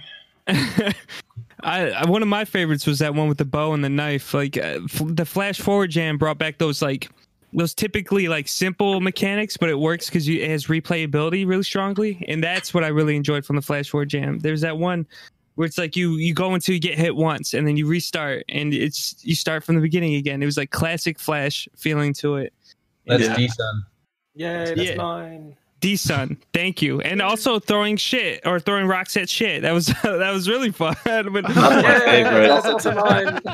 choir starts picking up and it's super intense, you're just throwing rocks at shit. Like that's classic Flash. I feel like. I like the failure screen on that one where it's just a girl. Yeah. Yes. It's my peak. I don't think I'm ever going to make anything greater. Yeah, it's the Opus Granus. That game is that that's when you know. We're working on it. We're just laughing and laughing and laughing, and our stitches in our stomachs. And we're like, what if she's like Vegeta? What if we like make her power up? And we're like, yeah, I think that's another thing. Like a strength of Flash is the ability to do that, like to like brainstorm and pivot like on a stupid idea and like try it out and put it in really quick and just rather than like, oh, we have an idea, but that would take forever to even try to implement in like these newer frameworks. And it's like, maybe not. Let's just stick with what'll work. Yeah. And sometimes it's just the simpler concepts that work. Like Tom's is dropping cannons on vehicles, and then Josh, oh wait, Josh. Shut up. Josh is like all complicated with all these different mechanics. But I like the simpler ideas, just replayability, something charming. Especially, it can be charming just from using Flash. Like the art style works. I don't know why, it just does. Shout out to Burglar. Cat Burglar was one of my favorites too. Like it was just so basic, basic, but like, you want to finish it. There's something so charming about it. You just want to finish it. You spend 3 hours playing something so silly, but it first time you see the diamond, like the first time you see the diamond, you're just like, I gotta get that diamond. It lures you in, exactly.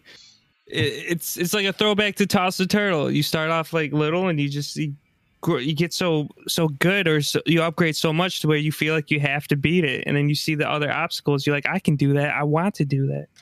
That one plays well on mobile too.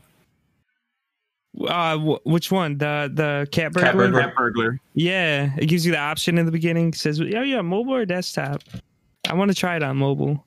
What we should have told people is that Josh actually added a flash bar to pass in whether it's a mobile or desktop. So like I use that in Drop Cannon to make if you're on mobile, your lasers shoot above your finger so that you can see what you're shooting. But if you're on desktop, they shoot where the mouse is. But that probably could have saved some steps. So Cat Burglar did something that I've never seen a Flash game do before that was genius for mobile. Is it let you size your screen the way video games do on like when you start up a game on your TV and they have you size it so that you can see all the borders. Yeah, I thought that was really great for mobile. Yeah, I was impressed by that as well. I thought, oh wow, that's thinking outside the box for sure. I do have one thing that's been on my mind is I feel like for mobile Flash games that are in the page, we should consider not having our drop down header, because sometimes when you're like fidgeting around, the header will pop in over top of the game. Yeah, I want to update that so it works like HTML5 games, or just loads in its own page and just not have it in the middle at all. Too, though, but that's true. There's something about seeing it in the page that makes it more real. It's Flash. It's in the page. Flash. It's in the page. We've been going for like an hour and like almost 40 minutes now, and we got patron questions.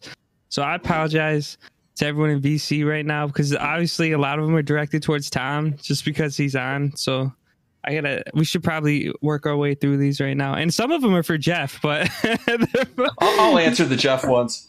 Perfect. Thank you. All right. Interview with Tom. Tom, what is the general starting point for you when making a game? Not just Flash, but that general short and sweet game vibe. What's the starting point? Man, that's a tough one. Yeah, I guess usually just trying to think of something that seems fun. It's like a fun idea, and something that would look cool. Yeah, look cool and be fun. Like BB Topper, like that was. Yeah. I can't remember if that was your idea or Speedo's idea. It was basically pitching the idea to create that character. How did you phrase that? I need you to create sex appeal in an army general. Oh man, yeah, it's basically just like we were thinking you could just have like a hot army general. That's literally one of the things in fucking Roguebot we kept joking about. I was like, our game's not going to do well because we don't have anybody with tits in it. Yeah. So I know how the internet works. He's been on it long enough to know. We're not stepping around it. I got another question. This is from Commander Ken. That first one was from Bacon. Shout out to Bacon. Commander Ken asks, I'm curious how Jeff and Tom met. How did you guys meet? So Jeff had actually worked at Camp Chaos. Anyone remembers that? It was an old Flash site, and they had a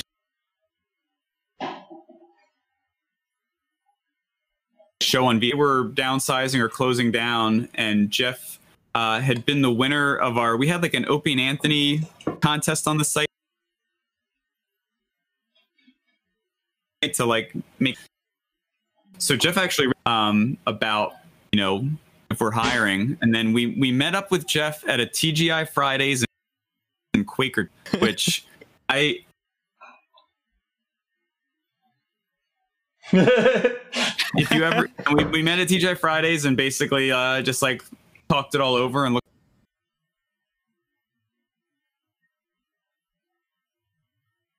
looked at a sim we were having after we came back from the .com crash, and the timing just all kind of worked out and fell into place.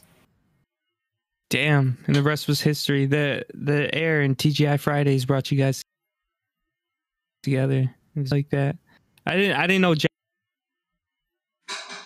was that professional. H1. I just thought he was guy, and the guy that normally shits on Twitter and Facebook or anything. I was looking at so they're so fucking charming. I'm glad he was on the site because he definitely crafted a unique experience for me when I was 12 years old. So shout out to that. Pluff my ass, pizza or pasta? Which do you prefer? Oh, pizza. There you go. All right, there we go. Here's another question too. I have a weird thing where I get bored when I'm eating spaghetti. It just becomes boring to eat the noodles. Did your mom make spaghetti like a lot when you were a kid? Because that happens to me too. My mom made spaghetti like 2 or 3 times a week, and now it's just the most boring thing I can think of to eat. I do like I like gnocchi. You know those like little puffy things. Gnocchi. I can eat a whole giant bowl of that, like especially with like a cheese sauce. But most other pastas I get like really tired of. I have a bunch of pasta recipes on my website. If you guys look. Yeah, He does. I like lasagna though. Lasagna's the bomb. Wait, Pesiforce, aren't you the one that wanted to make spaghetti games, or is that someone else? There's a programmer who liked to make spaghetti games, and that's how they got into making games. Tom, will there be another NG Office collab like Queers of War? Not like that, but I guess it could happen at some point. We're trying not to distract ourselves too much right now, though. Yeah. Kind of busy collab. How about we just say Nightmare Cops is the big collab? Yeah, Nightmare Cops will be the big Office collab. There you go. Commander Ken, this is the last question. This is the last one I'm going to read. Commander Ken asks, does Tom have any regrets with Newgrounds other than hiring Corey? Oh, wait. It's not a nice question. Never mind. Any Newgrounds office? Wait, any regrets with Newgrounds? Yeah, Tom, actually, do you got any regrets with Newgrounds? Probably. There's always stuff that I question like the paths I took with things, but it's all worked out. So we got through the dark times. Listen, we're not Tumblr. We're not Congregate went into archive mode. we're kind of killing it, folks. We're still here, and we're still getting new Flash games. So, and I have a personal question, Tom. Has the hype from Friday Night Funkin', has that brought in any more Newgrounds supporters like those $3 a month guys? It's an interesting question because I have no doubt that it's bringing in supporters, but it's not like to get a supporter, someone has to really be into the site. So, like right now, we're getting tons of new users, but it's going to take time for them to like decide. I love the site so much that I want to like give it $3 a month. So it's not like an instantaneous thing. But hopefully we'll keep them around. We'll win them over. We'll win them. Yeah. I got a question. Yeah. I got a question for Tom. I heard on you did a podcast with the Behemoth recently, and you mentioned that your dad did ham radio when you were growing up. Was he into like tinkering and stuff? Like, did that have a big influence on you getting into games? Like having parents who were like kind of technical. Yeah. So My dad was never into video games, but he was super into computers and technology. So that was like the big benefit I had, is we always had good computers. We had like, we had like a Commodore 64, and then we had a PC, but we also had an Amiga, and that was cool, like just having all that stuff. And because he grew up, I was actually explaining this to my kids recently, like when my dad was growing up, I guess he would build his own radios, because that was sort of like the most high-tech thing you could do back then, is you could build a radio and talk to people around the world, which was, like there's nothing fancier than that back then, whenever I want to guesstimate the years. But and I kind of tell my kids, like, one of the things interesting about ham radio is, like, if there was some crazy nuclear war and all your cell phones suddenly didn't work and the internet was down, like the ham radios could still just go on their ham radios as long as they have electricity, and then use their towers and communicate with everyone around the world. So they're sort of like the last people that will be able to communicate if everything else goes wrong. Yeah, it's like preppers are into ham radio, like doomsday preppers. Damn. I like ham. Ham's pretty good. They used to do an event called Field Day where they'd like all bring out like they'd drive out to like a field and bring like a gas powered generator, and they would have a contest just operating with whatever they could bring with them to the field, which I always kind of think of when you talk about like the doomsday prepping. I kind of picture it's like that too. It's like if you had to escape your home, you still know what to do to be able to like set up your communications on the road, that type of thing. Not that he's a doomsday prepper. He just likes radio.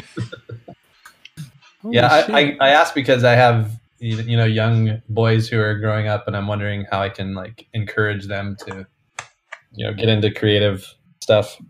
Well, that's a good question right there. What do you do with your own kids to encourage that, Tom? Yeah, so we try making games, especially like my youngest. We try making games together, and he's done like tile editing in Construct, and he's been doing some Game Maker. Like right now, he wants us to start a new game where we make Gato Roboto, but you play as the mouse. Oh, nice. So I don't know. We'll see if we get that going. But yeah, so we tinker around with making stuff. And then my other son, he's a big Fortnite player, so he learns a lot from making like his Fortnite videos. So that's how he's like getting into like the video editing and doing like a voiceover and finding music he can use and putting the music in. So that's sort of driving his interest in that stuff. Damn. They gonna inherit Newgrounds when you die? Is that who I'm gonna be working for soon? I don't know. I don't know what's gonna happen. I asked someone this, and they were like, I think I was talking to Logan Fresh. They're like, yeah, it's either Dave or Ninja Muffin. Ninja Muffin's a really, really close contender. This is such a hard question. Like when I asked when I was 13, I was like, what if TomFulp dies? What do we do then? And everyone's like, hey, I don't know. But it's wild how much you've done for the community, and to imagine you without it, because I know how hype everyone gets when they get that TomFulp follow, and when they don't, when they get upset. Actually, when you follow everybody that made a game except for one. Bishop said Tom never dies, and actually it would be cool. I feel like a lot of the things I do is kind of like a computer program. So like eventually maybe there could be like a deep learning Tom that just keeps doing what I do on the side. Yeah. Explain that. What? Explain that though. What do you mean? What do you do every day? Like plays the content. Let's say we put like every bit of featured content into some like deep learning thing, and then people upload their art, and then the things like, I think Tom would like this. Tom would have liked this art, and we'll front page it, and then it'll basically become me after I'm dead. Hold on, this sounds a lot like an algorithm. I feel like we're stepping in dangerous territory. We have to, it'll be a synthetic Tom. Like the Tom algorithm versus the YouTube algorithm.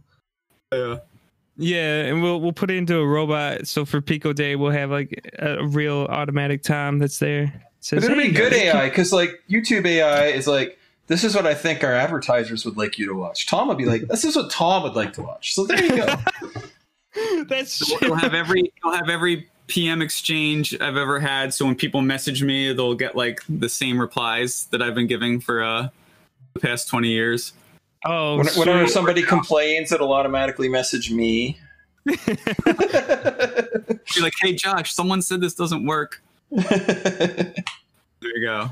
They're gonna be like, "Can we host a sexiest outfit contest?" Tom Bot's gonna be like, "Yes, host it. I'm down."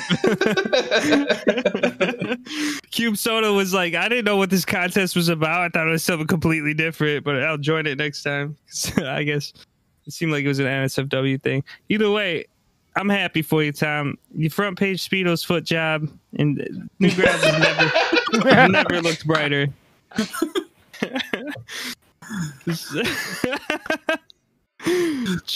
So do you think Flash Jam annual event? What do you think? Yeah. Flash forward February. That's what it's got to become.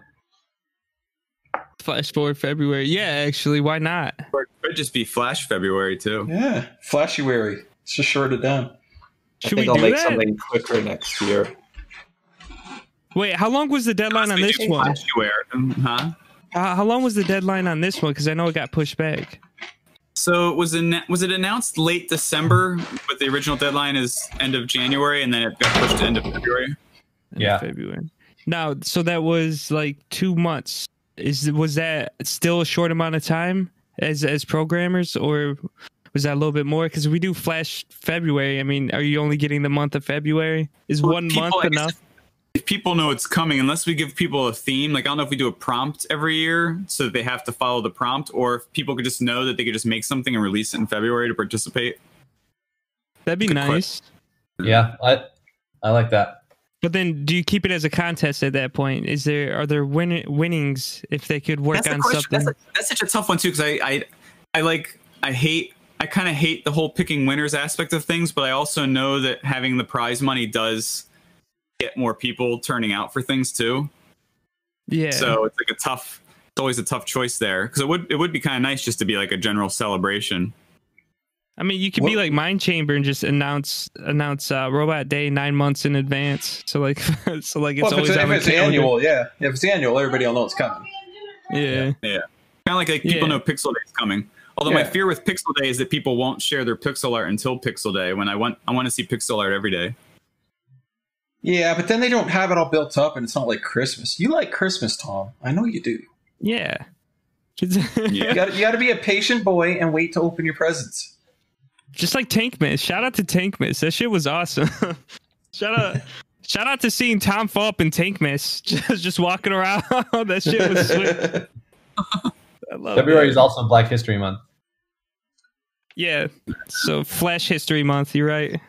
That's what we're calling it, huh? Flash History Month. Let's not do that, please. Jesus. I promised myself we weren't going to have any racism in this show, and then Xinxinix just brings it out of people. I thought we were it's not my fault. flashing forward, not flashing backwards. God damn it. Yeah, Newgrounds podcast, everyone. We come up with great ideas here. Hope you guys stick around for it. God damn it.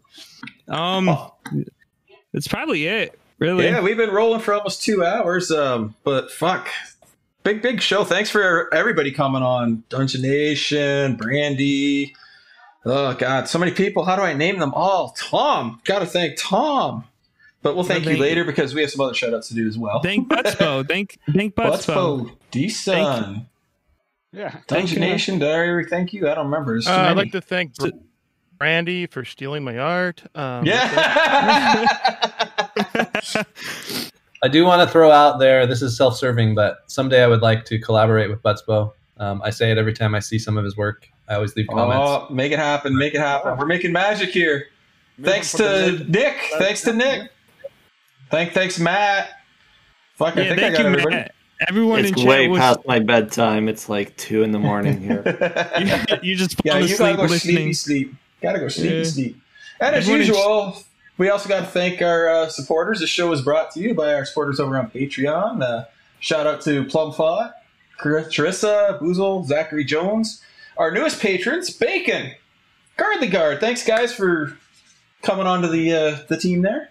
Extra thanks to our mid-tier patron, Commander Ken.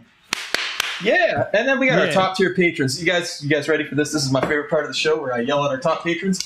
Spectrally! And our special guest host, TomFulp! Woo! Yeah! Get him!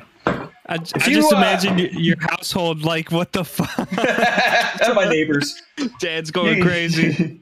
You guys' support goes to funding things like boosting our Discord server, art commissions, things like that, community events like the block party. So we really appreciate you guys giving back. It all goes back into the community. We're not spending it on ourselves. We're not running any, underground pizza things. Don't worry about that. If any of you other guys want to join these fine folks, you too can support us at patreon.com/NG podcast. Thanks for tuning in. Have a good night, everybody. Goodbye. Goodbye. Maybe for stopping by. Thanks for having me. Maybe if we get enough patrons, we'll raffle a Nintendo Switch or something during the block party. Just like last year. God damn it. Tom. I never got feedback on the block party. What'd you think of that last year? The block party was really cool. That was a cool party. That was a cool party. I've got questions. Are you gonna do Pico Day this year? Probably not with the whole COVID thing. Not an in-person party, but we are having it May 1st. And do you guys want a sneak preview of the promo banner? No. Yes. Yeah. Well, okay. Chat says yes. Josh says no. We got to go with Josh. Yeah. So this is my show, people. Huh? This is my show. I said no. Go ahead. See, Tom does what I tell him. See, he knows what's up. So it's by Slivern. All right. But this is going to be the promo banner. You're just gonna post a dick pic. Watch. Oh, it's a fucking. It doesn't. Tom, you're supposed to post a picture. Hold on. I should just paste it. Yeah, let me paste the picture. Can I drag it? Here's this awesome link to look at. Right, hold on. Here it comes. Go. Yeah, boy. I clicked it again. There we go. Holy shit. That is sexy. Shout out to Sliver and shout out to Tom fucking asking artists to draw stuff for the site. I was blown away when you had people draw for games on the site. I thought that was sweet. I don't recognize any of these characters. Who are these? They're from a game called Friday Night Funkin'. Here's a homework assignment for everyone. If Slivern does a site skin that doesn't repeat any of the characters that are in this banner, we need to make a list of which characters we want to get into the site skin this year. Oh shit! The ball from Mini Putt 2, not Mini Putt 3, Mini Putt 2. I think Sierra Sora should be in it. I think who else is in chat? LBGN should be in it. Bacon. You're just saying people. You're not saying characters. There are characters. Have you met these people? There's some characters. I think it should just be Zin. Just Zin. That's all. Just fuck Zin. no. Everyone's gonna be like, who the fuck is this douchebag on this side? Zin's beanie. Just Zin's beanie. Just my fucking beanie. Actually, Brandy made a good point. We could check the Tankmas for stuff. Although there's probably a few that are brand new, just from the past few months too. Yeah, definitely. Like I know someone that we could do. We could do the Unitress Dreams. That Fox dude from Unitress Dreams. Oh yeah, you don't even know his name. Unlimited Trees. Was that the guy that liked spaghetti? Was that the guy? Yeah, I think that was the spaghetti guy. I guess so is Unlimited Trees the same as that? That's his avatar. I never really put that together. Yeah, that's the character. God, Tom, act like you played the game. Act like you listened to the podcast. God. Actually, I don't think I guess I didn't get to hear that one. I should listen to that one. Oh man, I had a controversial question for Tom, but I forgot it already. All right. God damn it. Oh, what was your favorite school shooting? Oh my gosh, Pico School. It's Pico School. That's the answer. Don't say anything else, Tom. Don't say anything else. My cue to wrap it up. Yep. This is where we live. Damn it. I want to remember my question, but I'm not going to be able to. Well, it was nice having you on, Tom. And everyone else. And Budspo. And Bill. Bill, I talk to you too much. It's not that special. We know each other. Cool. Everyone in chat, quick, ask a million questions. Unlimited Trees is here. Unlimited Trees. Why didn't you make anything for the Flash Forward Jam? Happy Misato Friday, everyone. What? I'm busy. Unlimited Trees. Ask Tom. The past couple of weeks playing Amori. What's going on here? Amori. I just woke up. What's going on? You just fell off the radar to play that game forever. Yes. I've also been working on other things, but Tom, here's my question. Here's my controversial question. Everyone's always like, did BF and Pico really date, or is that just a joke? And everyone's like, it's a joke. But I found the tweet where you said that it's canonical, and that's true, right? Pico and boyfriend used to date. I'm totally fine with that. I was actually thinking for the Flash Jam, I was thinking of making that game. That could be like the story. No, that's already in production. No, but I mean, if I did it, I would actually do it like really heartfelt and interesting too. But hasn't happened yet. Hasn't happened yet. Nightmare Cops needs to come out. Any updates on that? Let's give a little sneaky update on Nightmare Cops. No, I want to try it again. It's me asking. God damn. I want it to just be surprise after surprise when people play it. I don't want people to know too much. Yeah, all right, that's fair enough.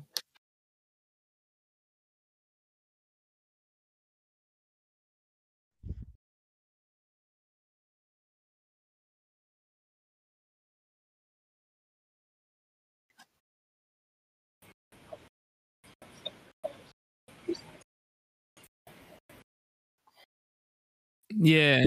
Nightmare Cops is cumulatively more than everything I've made in my life before Nightmare Cops. Holy shit. Yeah, but you haven't made Pico and boyfriend dating sim yet, so yeah. I don't know if you could say that. That'll be a mini game. It'll be a mini game in Nightmare Cops. Everyone look forward to that, all right? It's like when people put in secret dress up games in their games. This time it's just gonna be a secret dating sim in there. That'd be cool. Yeah. Oh, thanks. Wait. I had to do it. Yeah, it's a Newgrounds rite of passage. We all had the opportunity to, and I think Butspo is like one of the only ones who actually put a dress up game in entry. Yeah, Brandy did it at the end screen. Jeez. Wait, I don't know if this question was asked. I'm sorry. Dealing with the chat is like really hard. I get like amnesia from dealing with everyone in chat. Favorite, like when you guys think Flash games, what's the one you guys go to? Because there's a bunch of OGs in Flash games. So I kind of want to start with Tom. Tom, what's like the first game I think of when I think of Flash games? Yes. It's a weird one because I know what my brain kind of quintessentially thinks of Toss the Turtle, even though like it's not like the #1 game ever, but like something about Toss the Turtle kind of distilled Flash gaming pretty well, where it's like bright and colorful and has like a fun hook and it's addictive. And that kind of came out at a time period where it was kind of like peak Flash gaming when it came out. But I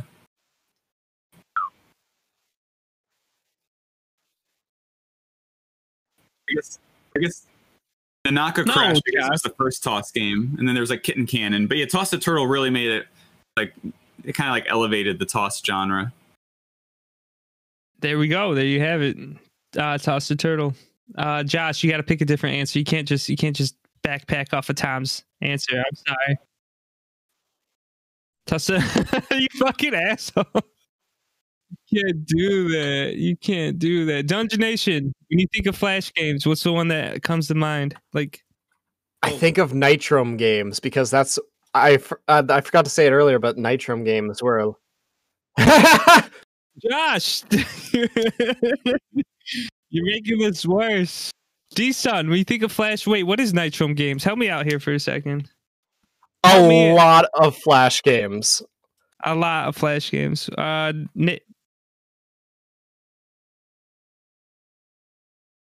Well, give me a title of one of the games, please. The chat is tearing me apart. Hot Air, Feed Me. Hot Air, Feed Me. They There's sound like, familiar. Pull it. they made 100 games at least. Nitro made like some of the most sophisticated Flash games. I was always like most people's Flash games. I could play them and I could know in my head how they made the game. But Nitro would make a lot of games where I was like, man, like I don't think I could make that. Damn.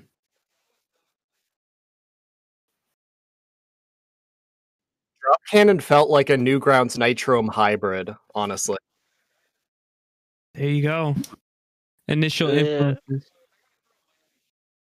Josh, you can't keep changing your answer. You literally Miami Shark I was gonna mention too. Miami Shark. You literally just stole D-Sun's answer.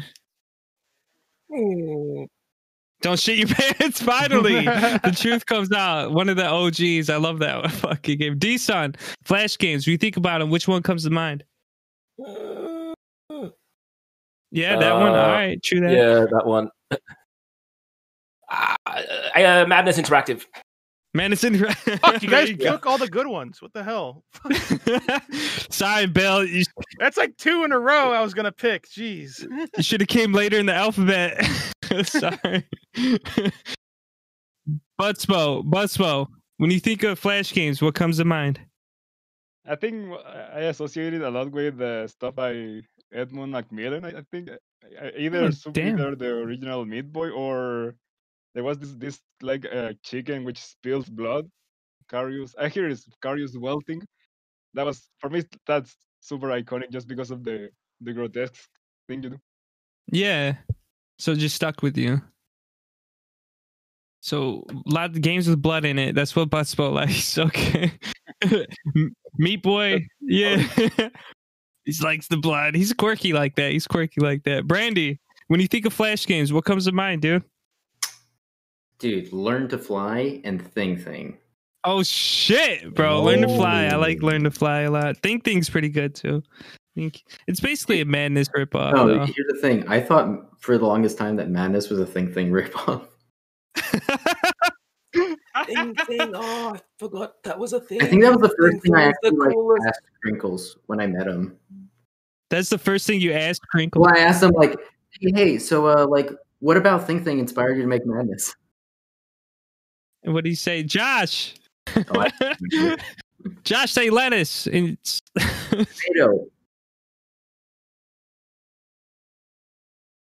Yeah, chat says lettuce. Buzzbo says salsa. Sorry, Bill. We'll get to you after this important question. Okay. Mrs. Goldfish, when you think of Flash games, what do you think of? Fuck. No, she didn't. Stop pushing that.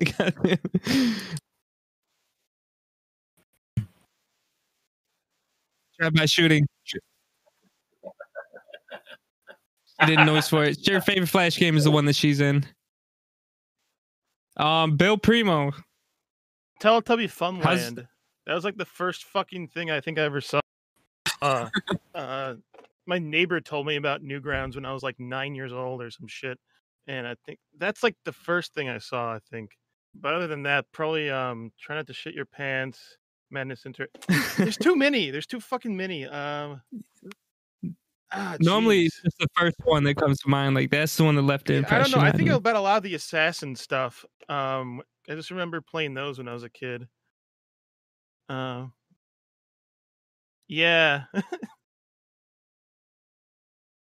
Yeah, it's almost like favorite Flash game. Yeah.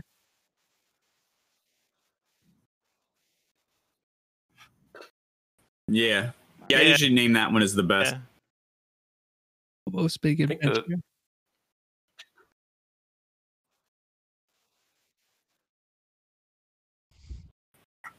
Bobo came after like the death of Flash, so it doesn't even though it's like the best Flash game, it missed being part of like a moment of Flash in that way. Does that make sense?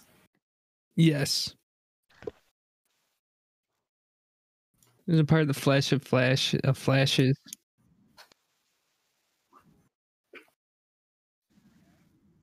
Oh shit.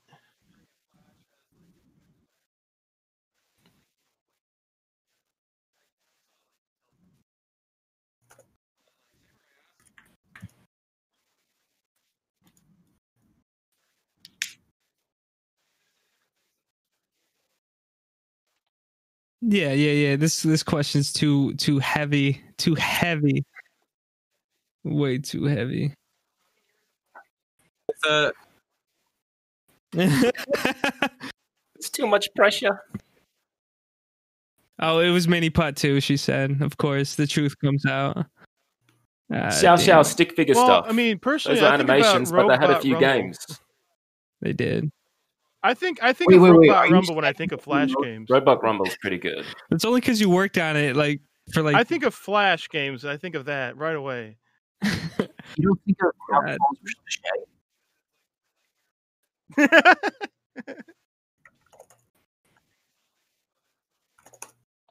God damn. I think that's it for today, guys. Fairly certain that's all we got. Oh, Unlimited Trees. I was going to ask you, but you didn't do anything for the Flash Jam. I didn't. I couldn't do anything. All right, Unlimited Trees. If you could have made a game for the Flash Jam, what would it have been? I don't know. Oh, okay, good answer. Trees. I kind of just want to play Amori. I was out. We might have to mute Unlimited Trees. God damn. Everyone in chat, I saw your answers for favorite Flash games. Kingdom Rush was pretty good, but that's more like a congregate thing, right? I'm fairly certain. Flash version of Angry Birds. That Sonic game, there was a Sonic game. For a long Madness Interactive was a huge Sonic game. The old Sonic game. Ultimate Flash Sonic, and you could do loops. I still don't know how they did loops. Yeah. That works pretty well in Ruffle now. Oh shit, I gotta replay that then. It's ActionScript 2, no way. Crazy. It's madness. Wait, hold on. Wait, Pesto Force left. I want to ask them about Castle Crash in the Beard Redux. I thought they were working on that. Yeah, but where is it? That's my question. God damn it! No, Redux. They're supposed to rebuild it with Lewis. Supposed to make that again. Oh, okay. They're still working on it. It's almost done. Yeah. Oh shit. Okay. Cool. All right. Yeah. Okay. That's all I what's wanted to know. Lewis to sit down to collab. What's the secret thing to get Lewis to collab? Yeah, because I was supposed to make the Flash Jam with him, and then he died for like a month and a half, and then I ended up making it by myself. Oh. He ghosted you? God damn. Oh. What did I steal? How did you change my medal? You came into our office and you stole my art. You stole my intellectual property. I thought it'd be funny. And then you art refused as to one of my remove it. medals. I don't know how you changed it. Use the credit or remove. Did Josh do some too admin bad. powers and just swap it? Okay, because I like the new one. It's nice. Yeah. Bill, you deserved it. I don't know what to say. Oh shit! That's how you make. That's how you get free art from Bill. So just use his old art, and he'll make new cool shit for you. Perfect. That's it. Everyone, leave the chat. Fucking. Oh, thank you for coming on again, Tom. Thank you, Bill. Thank you, Butspo. Thank you, all these OG game creators. You guys are awesome. Thank you for listening to the Newgrounds podcast. This show is recorded live on our Discord server. Join us at bit.ly/NGP Discord. For the latest news, follow us on Twitter at the NG Podcast. Thank you to Waterflame for the use of his song, Gabberfly. Goodbye.